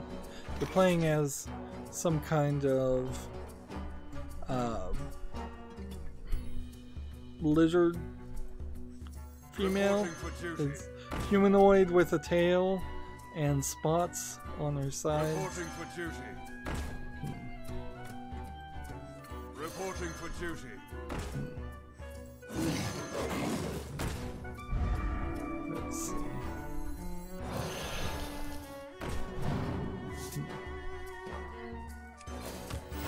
Reporting for duty. Let's see. Gotta be real careful here.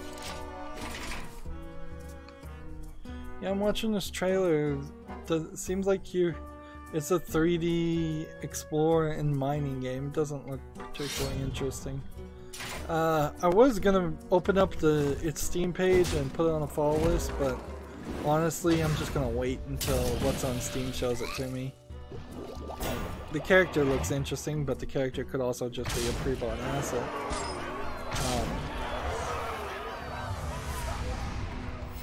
Reporting for duty.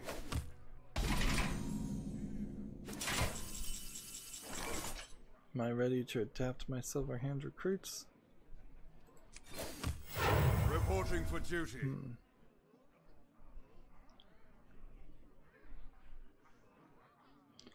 Can we do this? I basically need them to be poison. Or taunt, I guess taunt would work too.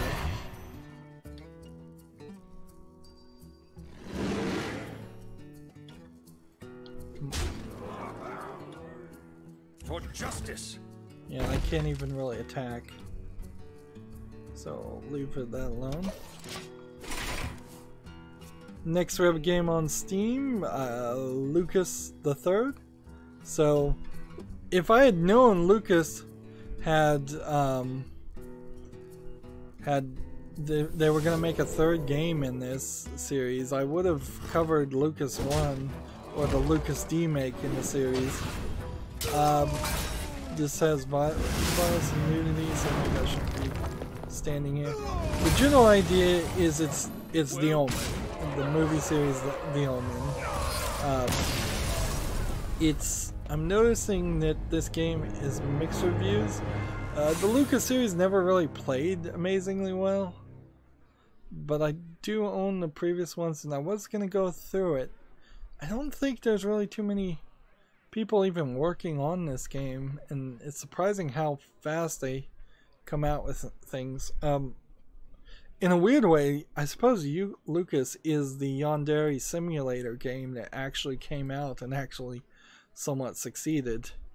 You play as this son of Satan child that has magical powers, and you have to walk around and manipulate scenarios and and work towards eliminating certain people, then usually after you've eliminated a certain number of people, that's kind of the end of the story. And it's weird that there was a second one that came out so quickly. It's weird that there was a third one that comes out so quickly. They're not amazingly quick though. December 13th. Let's see if we can see the times. December 13th for this one. The demake came out August, was that 2016?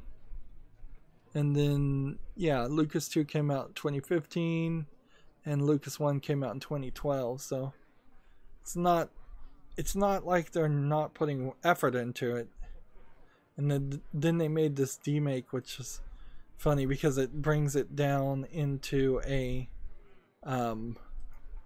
like point and click adventure style of game. So yeah, that will go to my wish list. I don't see any reason why it shouldn't just immediately be added to the wish list, even though it is reviewed mixed. Like it's probably buggy. It probably doesn't run as smoothly as one would like. I could see a reboot series if somebody bought the license and just tried to make it in Unreal a little bit better. Let's see if I can see what the complaints. Game is so buggy, I can't even progress. The storyline tells me to do something I ended up doing 5 objectives ago. Let's see, I can't even play it for some reason. It skips the cutscene. The screen is black until I mash the escape button several times. I'm not kidding when I say there's actually an actual scene where a KKK lynch mob hangs an African American guy. Do not buy or support this game. This is from somebody who received the game for free. I did see that cutscene in there too. But whatever. I mean, if that's the story they want to tell, they're not depicting them in the positive light, so I don't particularly have. I mean, they're not even depicting the KKK in an inaccurate light. Like, that is what they did, and since Lucas takes place in the past, this is just historical accuracy. Put this apple on your head. Let's see. So yeah, it looks like Lucas 3 is buggy. So wait a while. And maybe it'll get a little bit less buggy. Maybe not. I'm not sure if any of the previous versions ever got less buggy. Let's see. Next we have a game on Steam called Pro Evolution Soccer 2019 Lite. This is from Konami, or known as PES, P-E-S, 2019 Lite. The Lite version is free to play, but I'm sure full of in-game purchases. Yep, microtransactions out the craziness. I don't think I'd ever spend any time on that. Move quickly. We need to attack. See what happens. Ah, it didn't trigger the trap. Interesting.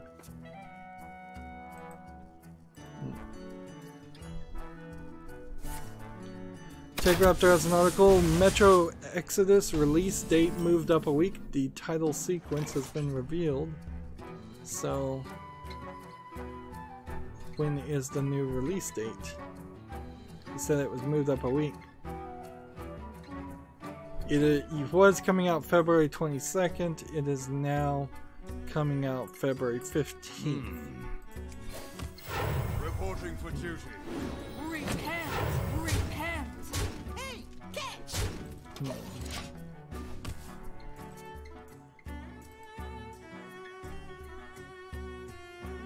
Let's see. We have a game on Steam called Cold Fall, which looks like it might be a point-and-click adventure game, or it might just be a wandering around in the dark with retro pixel graphics. Seems like you're shooting and stabbing things and climbing and platforming. Puzzle exploration side-scroller game. Set during the Cold War. Seems like to me it suffers from dark screenshot syndrome terribly. And from what I can see here, I'm not seeing anything interesting. It's $2.69. I don't think that one makes it to the wish list. There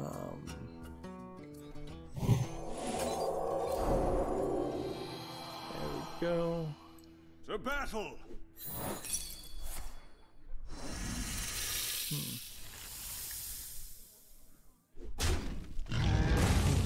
Repent! Repent! Let's move quickly! There we go.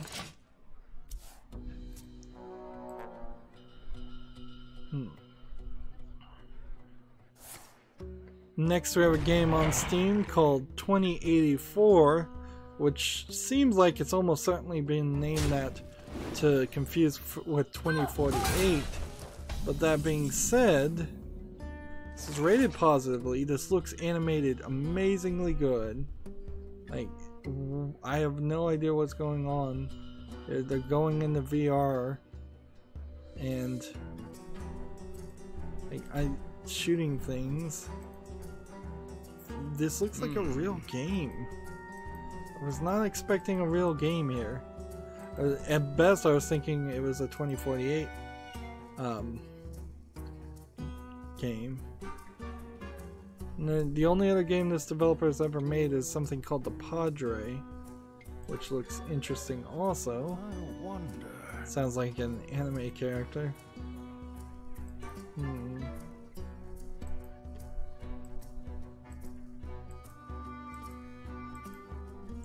And this came out February 22nd, 2018. Move quickly! And nobody's reviewed it either. So you know what, I'm gonna put both of these games on the follow list and we'll see what happens. Your magic shall not save you.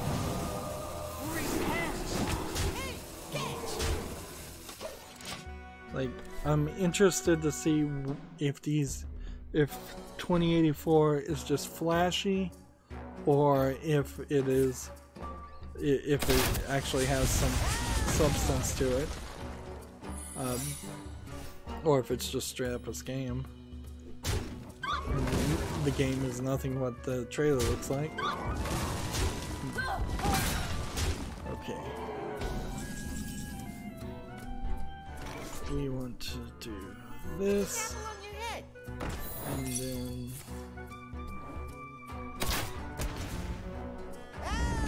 just do this. Reporting for duty. And then return. Here's a surprising game to come out. DayZ is now out on Steam, which is to say DayZ is out of early access on Steam. If anybody is still playing it, you can see it's mixed reviews over its lifetime, mixed reviews. Here you can play the game for free for 2 days, or you can buy it for $29.74 discounted. Like, I'm fairly certain DayZ is getting abandoned and has been abandoned for a while from the actual developers. I think the company, this is just random speculation on my part because I can't remember. I think the developers sold the game to a different company or got bought out, or however you want to phrase that. Let's see, 3 health, divine shield. Job's done. So yeah, I wouldn't have played DayZ anyways because it's a multiplayer game, but it's 1.0. Feels a lot like the release, the 1.0 release of Kerbal Space Program, where the game really was not in any way feeling different or like the 1.0 release. And the same is true, like the developers of Kerbal Space Program had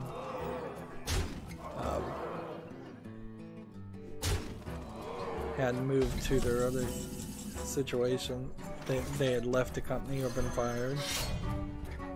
Something along that lines. There you go. The battle! To battle! There we go.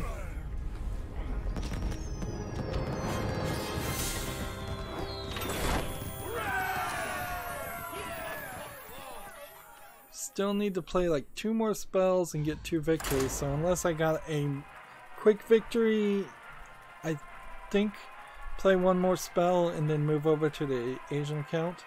And so we really don't have a lot of news left, so I think when I'm done with the news, I'm just gonna wrap it up for today. We have a game on Steam called Shaver Ma Raz Sean Edition.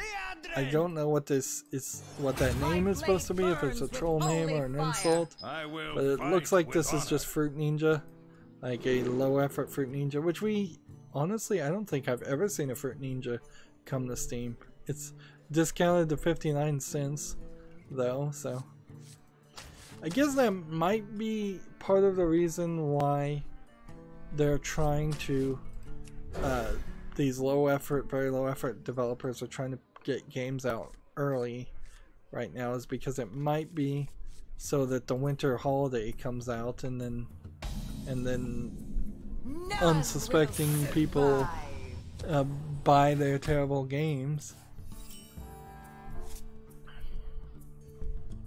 Okay, start with this. Reporting for duty. Job done.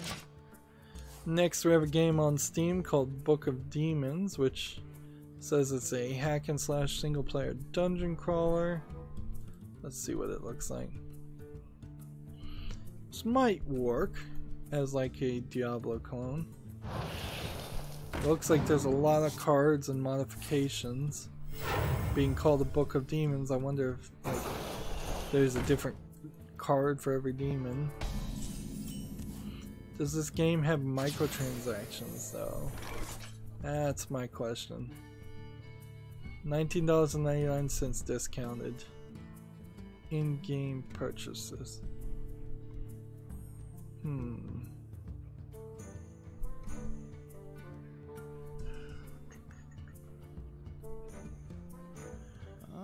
202 Steam achievements seems a little fishy. But I'm willing to put this on the follow list. Book of Demons is a hack and slash deck building hybrid. It says. The light dims. To battle! To battle! Like, it's a deck building hybrid in which you decide to link the quest. Wield magic cards instead of weapons and slay the armies of darkness in the dungeon below in the old cathedral. Save the terror-stricken Pepperverse from the clutches of the archdemon himself. Well, yeah, it's rated very positively right now with 2,000 reviews. I think Book of Demons deserves to be on the follow list. We'll see how it improves, or if it improves. Reporting for duty. To battle! To battle! And this.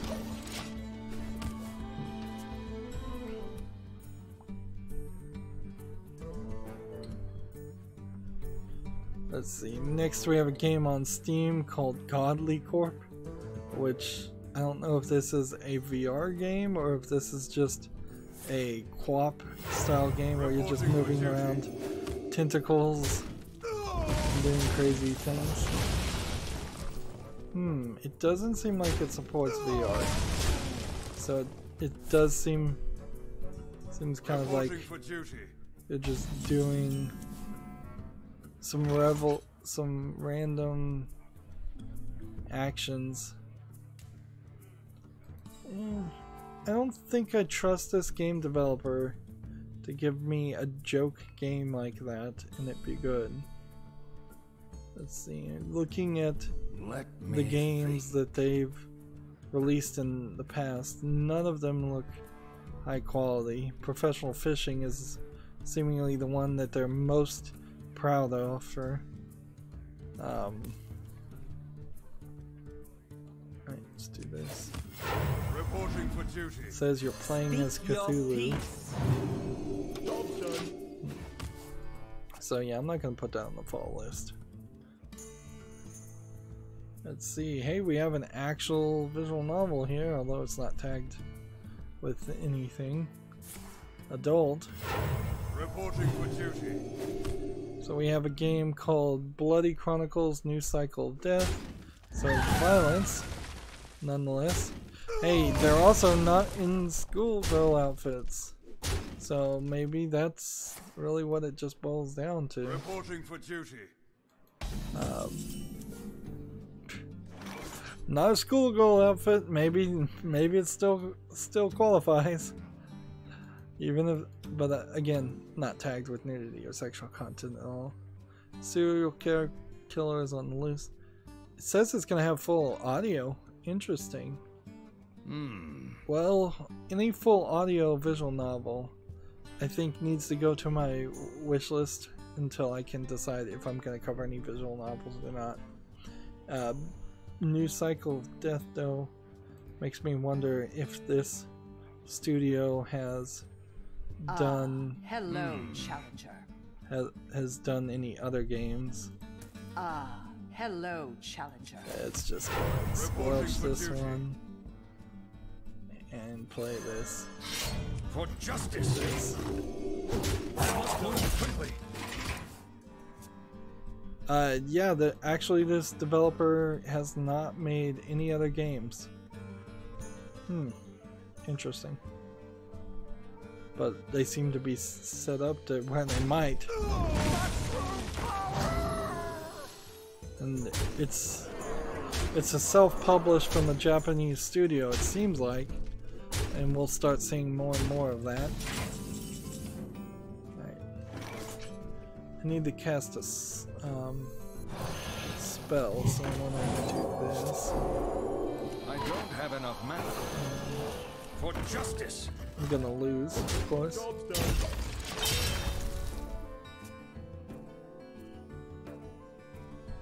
Let's see. Next we have a game called Key G, which seems like it is a typing game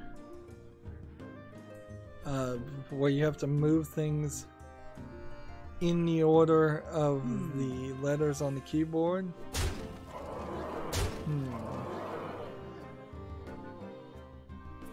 Yeah, this looks terrible though. This looks like it completely would not be fun. 20% off for $3.99 for a very generic looking game. No thank you. You really can't sell a game on just a keyboard, mouse, keyboard only control.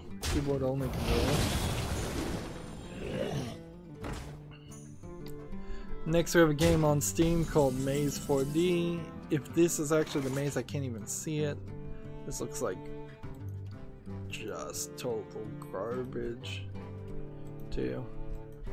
It might be a legitimate effort to make a 4D maze, depending on whether a programmer actually knows how to make a 4D maze or if anybody knows how to make a 4D maze. But visually, not appealing. $1.19 discounted. Do I have any spells? The light protects me.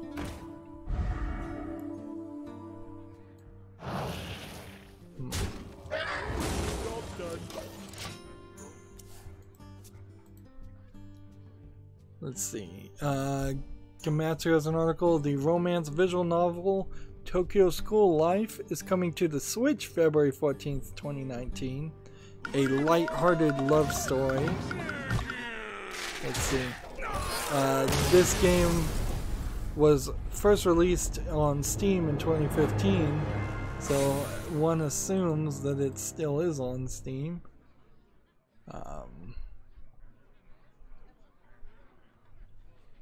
So that February 14th, 2019 is coming to Steam.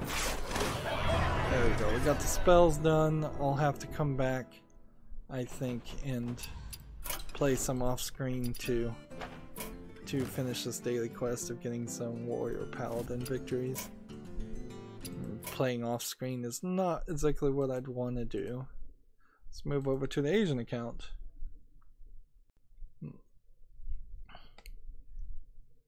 Come on, launch.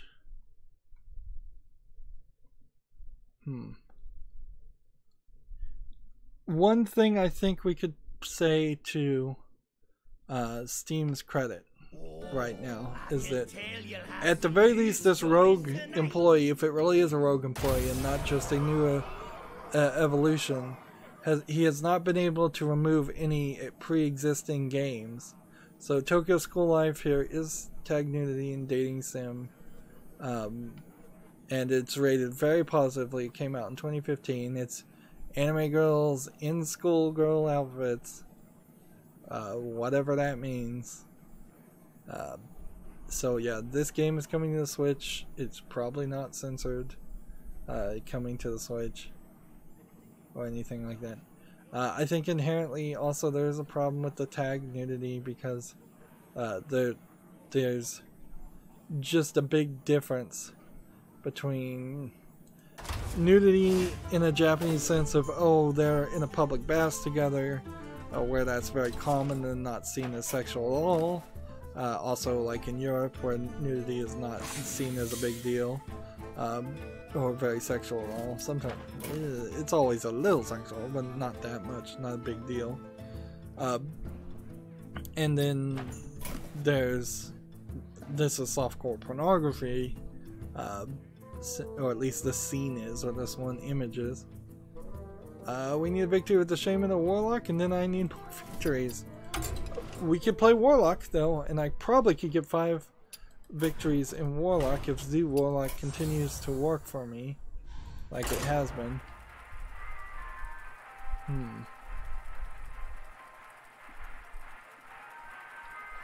So I guess I'll double check to see if Tokyo School Life is on my wish list. Gul'dan versus Valera. But like, yeah, I'm not sure if just the fact that it comes to the Switch justifies that it's good enough to be on the wish list. Like, I'm still going around in circles in that idea. TechRaptor has an article somewhat covering this issue as it's continuing and growing. Steam, developers grapple with adult content. Earlier this year, Valve met with a wave of backlash after removing numerous adult games from Steam storefront. The discussion around the removals eventually culminated in a blog post from Valve in which the company supposedly shifted their stance regarding sexual content on Steam. However, 6 months after that, after a pledge to allow anything on Steam except for illegal or trolling comment, Valve again finds itself at odds with developers and players over the company's ban on certain adult games from the Steam platform. Let's keep playing. Chill. On November 13th, the developer of a game called Imolicus, I-M-O-L-I-C-I-O-U-S, Yumi Creations posted on Twitter that Steam would not allow the visual novel to appear on the platform. Yumi Creations later received clarification from the Steam representative that the ban was due to the game containing content that exploits minors, which is again ridiculous. There are no minors, there are only cartoons. Job's done. Like, this is a ridiculous idea that could even be a justification in the first place in a video game. Unless it was a full motion video game with actual children in it being exploited. Likely referring to the article continues, likely referring to the explicit content and young appearance of the game's main characters.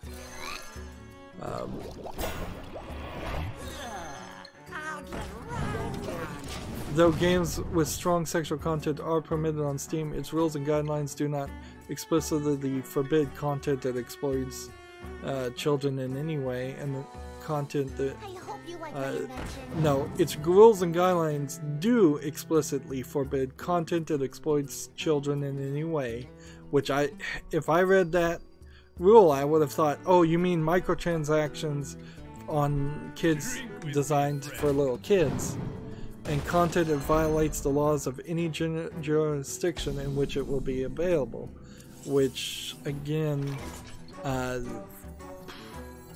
not sure any of these violate the laws of the jurisdictions they're available. Like, Valve would have to get more specific there. Let's see. Yumi Creations, however, disputes that the game includes exploitation of minors due to the in-game disclaimer stating that all the characters are over 18. In this particular case, it is also worth noting that that Amoculus also contained incestuous content and received similar bans from Mikandi and Nutaku for that reason. Interesting. So there was one that had incest in it, because I hadn't heard about this one game being banned. Although, again, while it may not be your thing, I don't think it's illegal in the United States. Still don't. And I think it's a ridiculous thing to be an issue when it's just cartoons. Like, because it's just a fictional story at that point.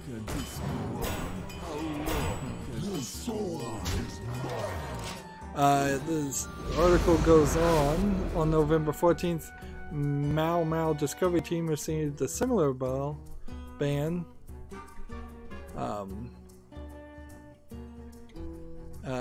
And apparently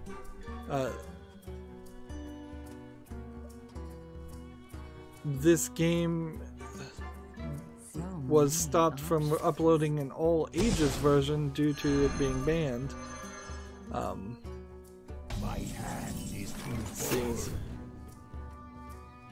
Next we have an incident from developer Top Hat Studios for the first episode of a game called Cross Love, a visual novel, and on November 11th, and while it takes typically 3 to 5 business days for Valve to get back to them, the company's response did not come until December 4th, when it notified them that it could not be approved for release. So they not only didn't respond to them in the average amount of time, they still refused them. Steam representatives again citing child exploitation as the reason for the ban. So it seems like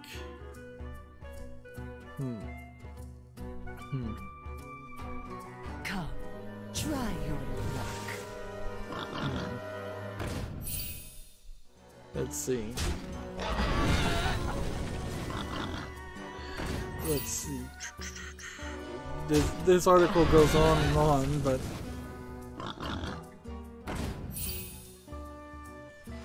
let's see.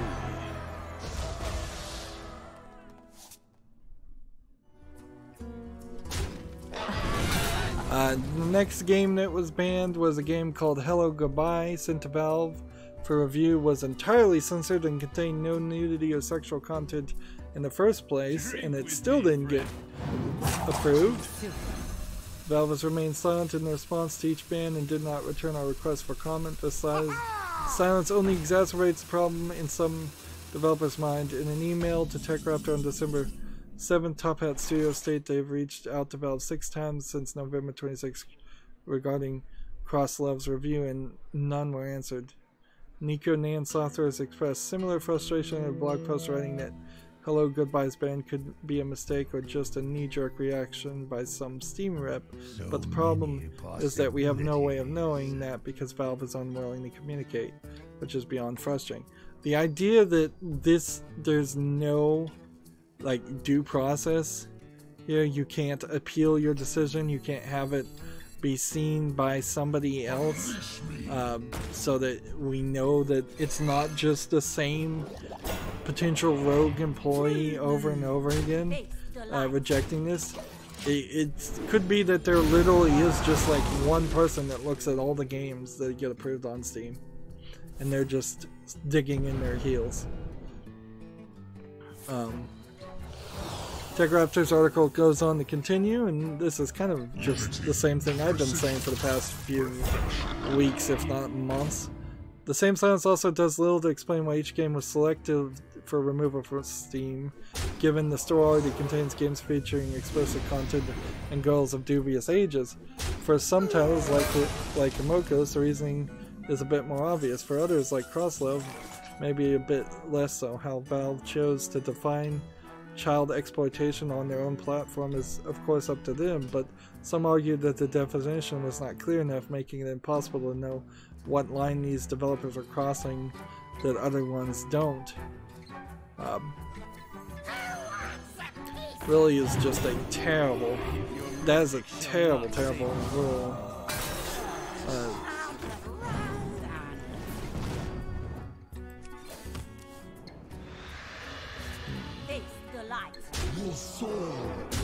Dude.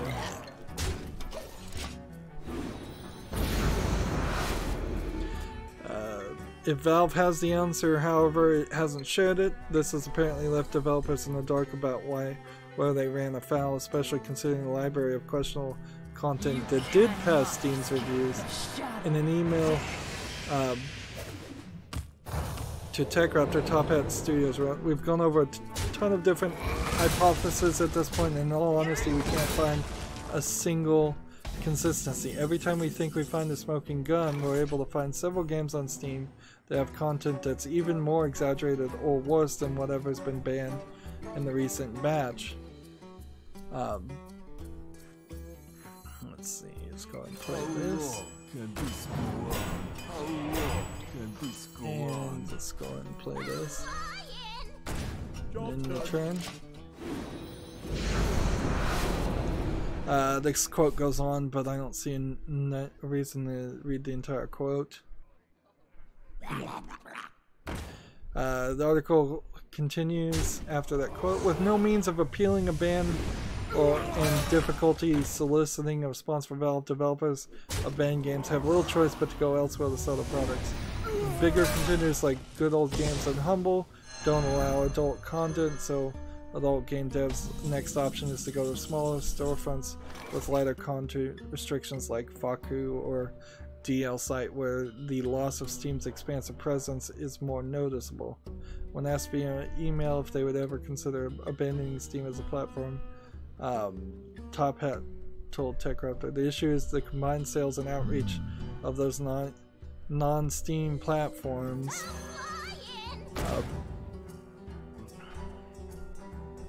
In the light's name.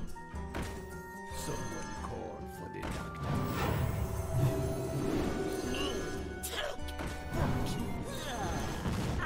I'm gonna make sure I do all this. The outreach of these non-Steam platforms are still heavily dwarfed by Steam, to the point where not putting stuff on Steam is such a massive but possible loss it's almost impossible to skip over putting titles on that site. I mean, if Valve comes out and says all anime is banned, then yeah, we may have no choice, but until then, we honestly don't have much of a choice. It's where the majority of the demographic is located. Sure, there's new sites for adult games. Faku's game section is fairly new, for example, but at best these sites can be supplementary to the massive exposure that Steam gives.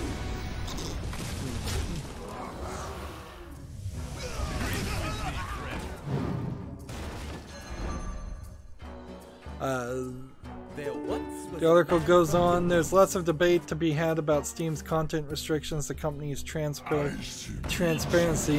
lack thereof, regarding its review process, and the PC giant's influence on the industry, but hey, that's what the comment sections are for." Now, it's still important to applaud TechRaptor as the only storefront I've found, the only place, like, somewhat mainstream media journalist site that even covers this. Kotaku, Polygon, PC Gamer, Eurogamer, Giant Bomb, like, none of them are touching this story at all. They are intentionally not covering these stories because they were pushing before this happened for Steam to become a censored storefront at its own expense, and this is them getting what they want, so they're not going to report anything. Not until maybe Steam comes out and says all these games are banned and kicks off like all visual novels or all adult games again. But Steam already tried that and there was too big of a backlash. So yeah, I'm glad at least TechRaptor is covering it. It's basically me and TechRaptor right now. Everybody else is not talking about it at all. But it is also kind of a story that's just continuously going. Like there's kind of nothing that can be said about it because there's no new information. So until we can get some new information,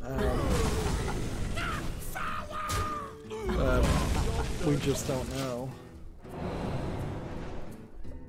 Alright, moving on, we have a game on Steam called Gris, G-R-I-S, which I'm fairly certain I saw this. I'm not sure what it is though.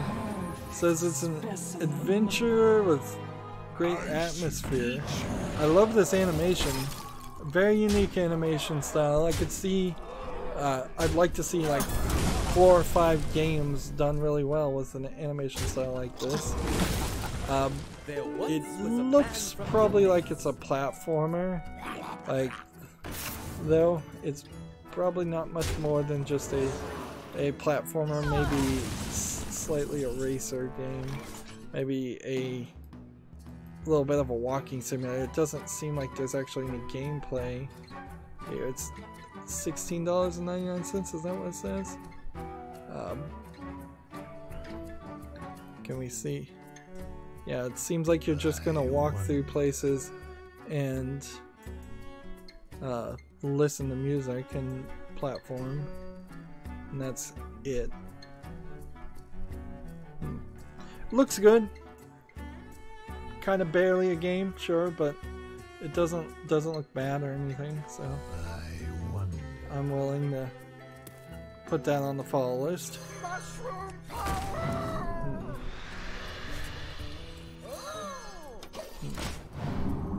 Is this guy gonna take the victory? Because if he isn't, I'm gonna just concede.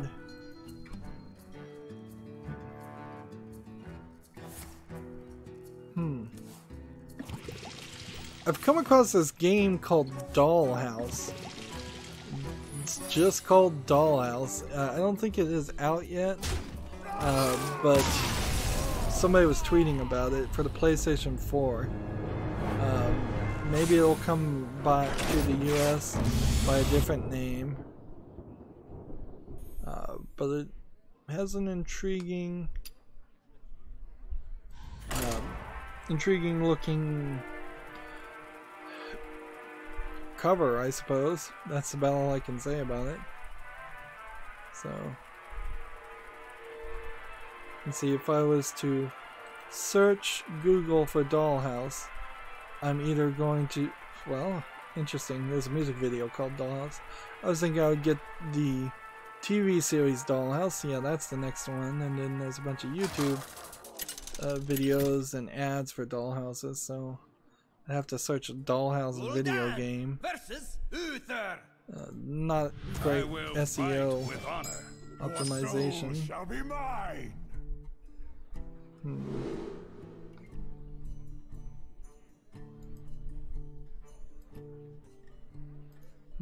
Now I'm on a page that wants me to sign in, log in.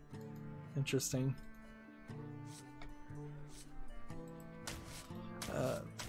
Like, it's an old login server thing too. It's not like a modern, you type in the code and it gets sent to a server via the web page manipulating it. It just is direct. You have to type in a username and password.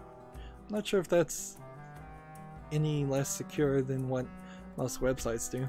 I did hear a story, this is not video game related, but of a incompetent IT person who literally kept the administrative passwords in a password text files on the web server. So all you had to do was type in the URL and you could get the passwords and take like total control of the entire network. Eventually the guy got fired for incompetence, but took a while. Next we have a game on Steam called Trials of Olympus. It's a match 3 game. Where am I to stick with match 3 games? Well, it's kind of a Candy Crush clone. It doesn't look terrible. I'll put it on the follow list. $5.99 discounted is way too expensive, certainly, but maybe I would get really generous one day or get it at a very good discount.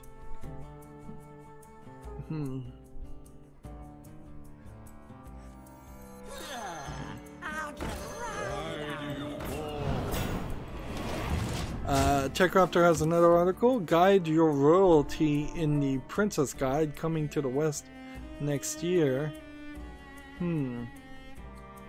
Is the Princess Guide going to be the Western name for 4 princesses? Because I think it was called something different in Japan. Originally revealed in Japan as Your 4 Knight Princess Training Story, so that they simplified it to English just to call it Princess Guide. Alright. And it's coming out March 26th next year. Interesting. I'm not really sure if it's a direct continuation of the idea of like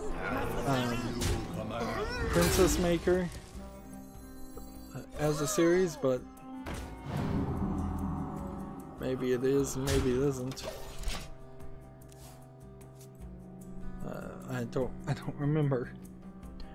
GameIndustry.biz has an article, since I'm just rambling about that. Detroit Become Human hits 2 million sales. This PS4 exclusive remains Quantic Dream's fastest selling games to date. I suppose if you look at it that way, then that's a good amount of sales. I was not looking at it that way, frankly. It sounded like to me that for as long as Detroit Become Human has been out, 2 million seems really low. That being said, perhaps there's because it's a PS4 exclusive and because it wasn't highly reviewed or anything and it's not really much of a game, I guess that kind of makes sense. This GameIndustry.biz article is like 6 sentences long. Gul'dan versus Maiev. None can escape my fury. I still kind of want Quantic Dream to do their thing though. Like, I'd hate to see the idea of a smoothly animated movie, kind of like a Telltale game, coming to video games. I think Until Dawn was good. I think the Telltale games were sometimes good. I think the way the Quantic Dreams games look are pretty good. Like, I'd hate to see everybody fall to just a Hail, friend. less visually appealing style, like Overwatch. Overwatch looks great, but it's a little cartoony. Sometimes you just need some realistic graphics. But then sometimes you get these realistic graphics that are just too hardcore, and they still don't feel very realistic. I would say the Tomb Raider is a great example of that, where Lara Croft may look realistic, but she's so covered in mud and cuts and torn tears on her clothing. It's like, well, it's theoretically realistic, but it's not It's not bright and visually appealing.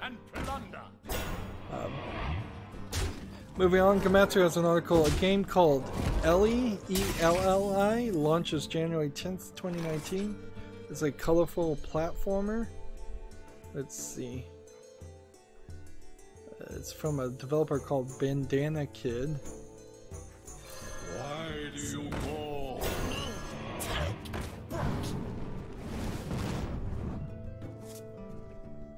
Do I want to discard a card? I think that's alright. Let's see. It's coming to the Nintendo Switch only. And I'm not sure it's coming to the West, but I wouldn't be surprised if it did.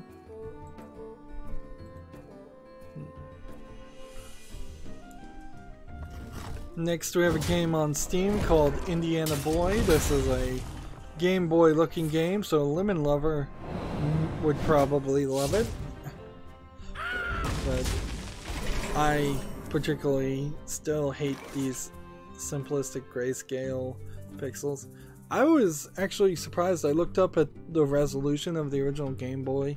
I thought it was like 74 by 74 pixels. It's actually about 192 to 200 pixels, which is more than I thought. So many possibilities. Does that really mean much? Not really, but I was shortchanging it. That being said, these still look just awful to me. Looks repetitive and boring. 99 cents. Not a terrible price to start off with undiscounted, but yep, does not look good. In that case, for that game, it didn't look like it was particularly much of a game in the first place, so. Let's see.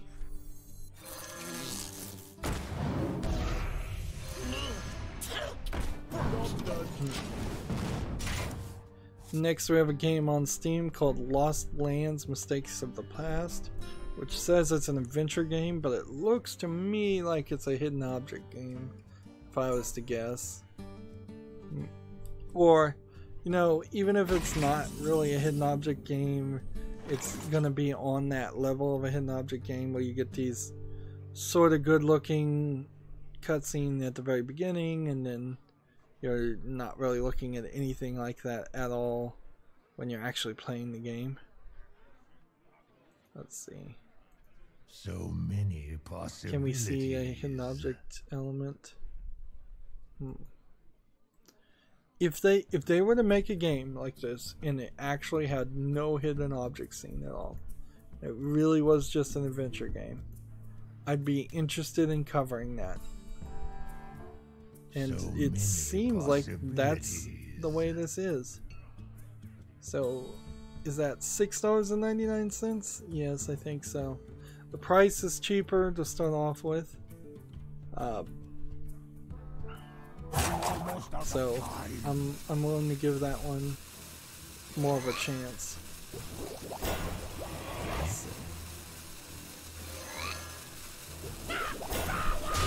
Come over here and play, as we're trying to wrap up. Yeah, so I'll put Lost Lands Mistakes of the Past on the follow list and see what people do.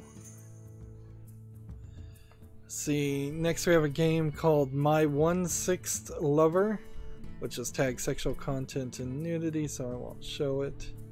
Again, Well played. doesn't seem like they're in any schoolgirl outfits, so the animation style on this is a little rough. For this, it says it's an RPG, but everything I'm seeing tells me it's a visual novel. This might be a cheap Chinese or Western knockoff. So Like many it seems like it's lacking in quality. Yeah, it's in English and simplified Chinese, so my senses are still kind of honed towards that. Just play that and see what happens. Job's done. So yeah, I don't see a reason. My 1/6 lever is $1.19. Clever concoction. Discounted right now. If it doesn't have English full audio, I'm not willing to put it on the follow list. Okay. Can I do anything to... I can play this to do damage. I can do this. I can do this in the turn. Next we have a game on Steam called Yeti Racing, which looks awful. It looks like it's a cell phone game that's been ported and just a ton of blank space on either side of the screen. Seems to be the exact same straight road for a racing game. I'm fairly certain I saw a game like this just a couple days ago too that also looked terrible. $1.99. Yeah. Not quality. We'll do this. And then we'll heal ourselves. I only have a couple more things to cover. Gametsu has an article, Robotics Notes Value, Japanese box art. Let's see. Guess I really don't need to cover this. I don't know what Robotics Notes is. Robotics Notes Dash is due out for the PS4 and Switch January 31st. And they're just talking about the box art, and that's all that article was. I don't know if that one's coming to the West. Gametsu has another article. Onimusha Warlords remastered title song announced. New TV spot and footage announced, and again, not really information. Onimusha Warlords is due out for the PS4, Xbox One, and Switch December 20th in Japan, and the PS4, Xbox One, Switch, and PC on January 15th in North America and Europe. You still are running into scenarios where the PC version is not really getting published in Japan, which might be an issue, might not.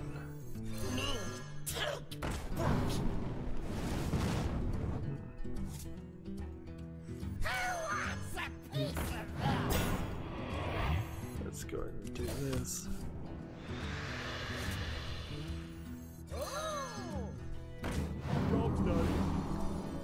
Return. Let's see. Next we have a game on Steam called Clouded. It seems like it's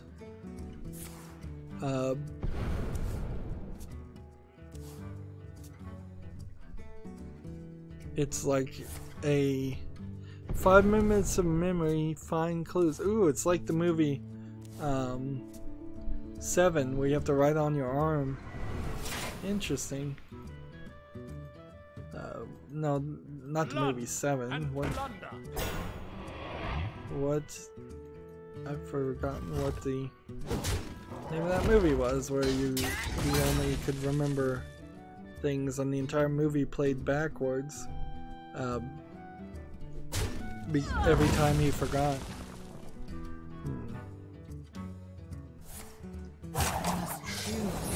$2.54 discounted. Clouded looks like this might be an interesting idea.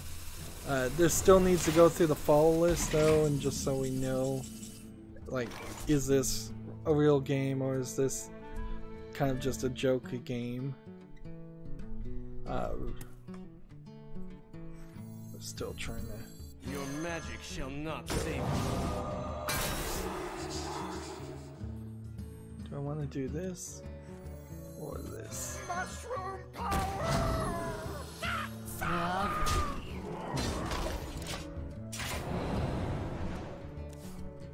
We already talked about this article. Game of Sutra has the same article. Blizzard pulls devs off Heroes of the Storm and cuts its esports support.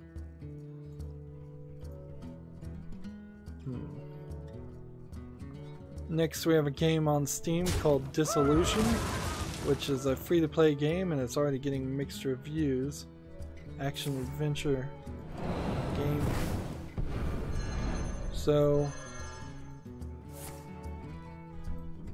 it looks like it's a first-person shooter, free-to-play action-adventure game. I don't know how you'd really do that.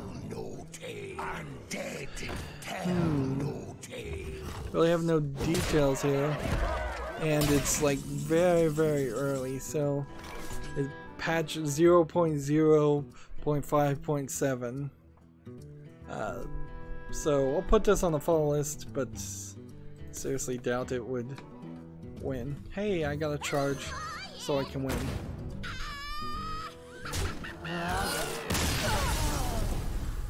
And I don't think we need to go into another game, so I'm gonna kind of break the streak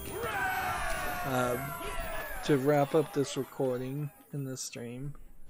Like, I need to win 3 more games. Let's see. TechRaptor has the Humble WB game, offers a free game and heavy discounts. So if you want Lego The Hobbit, until the Humble store is offering it for free until December 15th, or with the rest of the Warner Brothers games 75% off. I'm not sure. I guess I could buy some of the Warner Brothers games and some of the Lego games I don't have. Maybe slightly discounted, but I imagine it. I don't imagine that would really work too well for me since I own so many of them. And then we have this game on Steam called Paper Bark, which says it's a casual, family-friendly adventure. Seems like you're probably playing as some kind of, is that a rhinoceros or some kind of animal, and you're looking for animals. It looks interesting. Looks like a cool idea. So maybe not at $8.99, but I'll put it on the follow list and see what people have to say.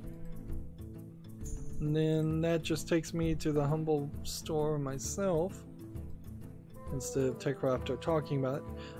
If you want the Vegas Pro software, if that is still an industry standard that you use, you could get it at the Humble Bundle store, but I'm not sure it really is.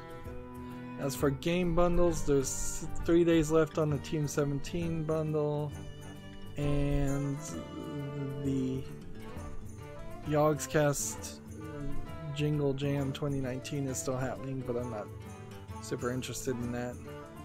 Frankly, didn't look like any of those games are good.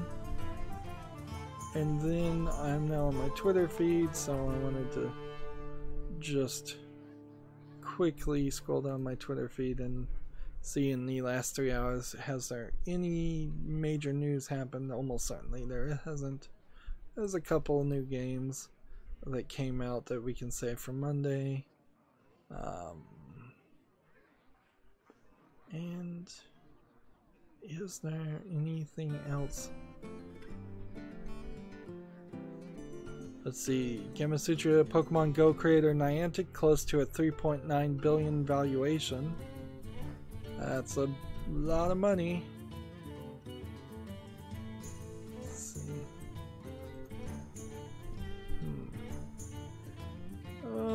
Gearbox Official posts a nativity scene made out of claptraps.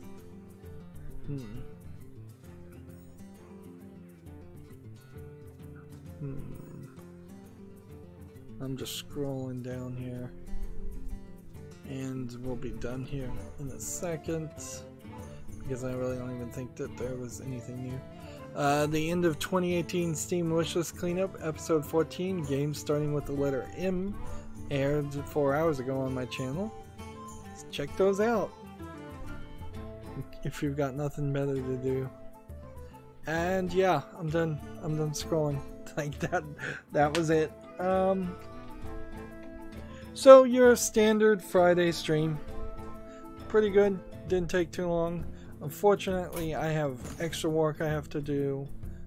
I guess I could come and try and play the solo adventure mode for like any number of solo adventures, but I might as well just play ranked to get these 3 victories, and then I think I need 1 more victory on the European account.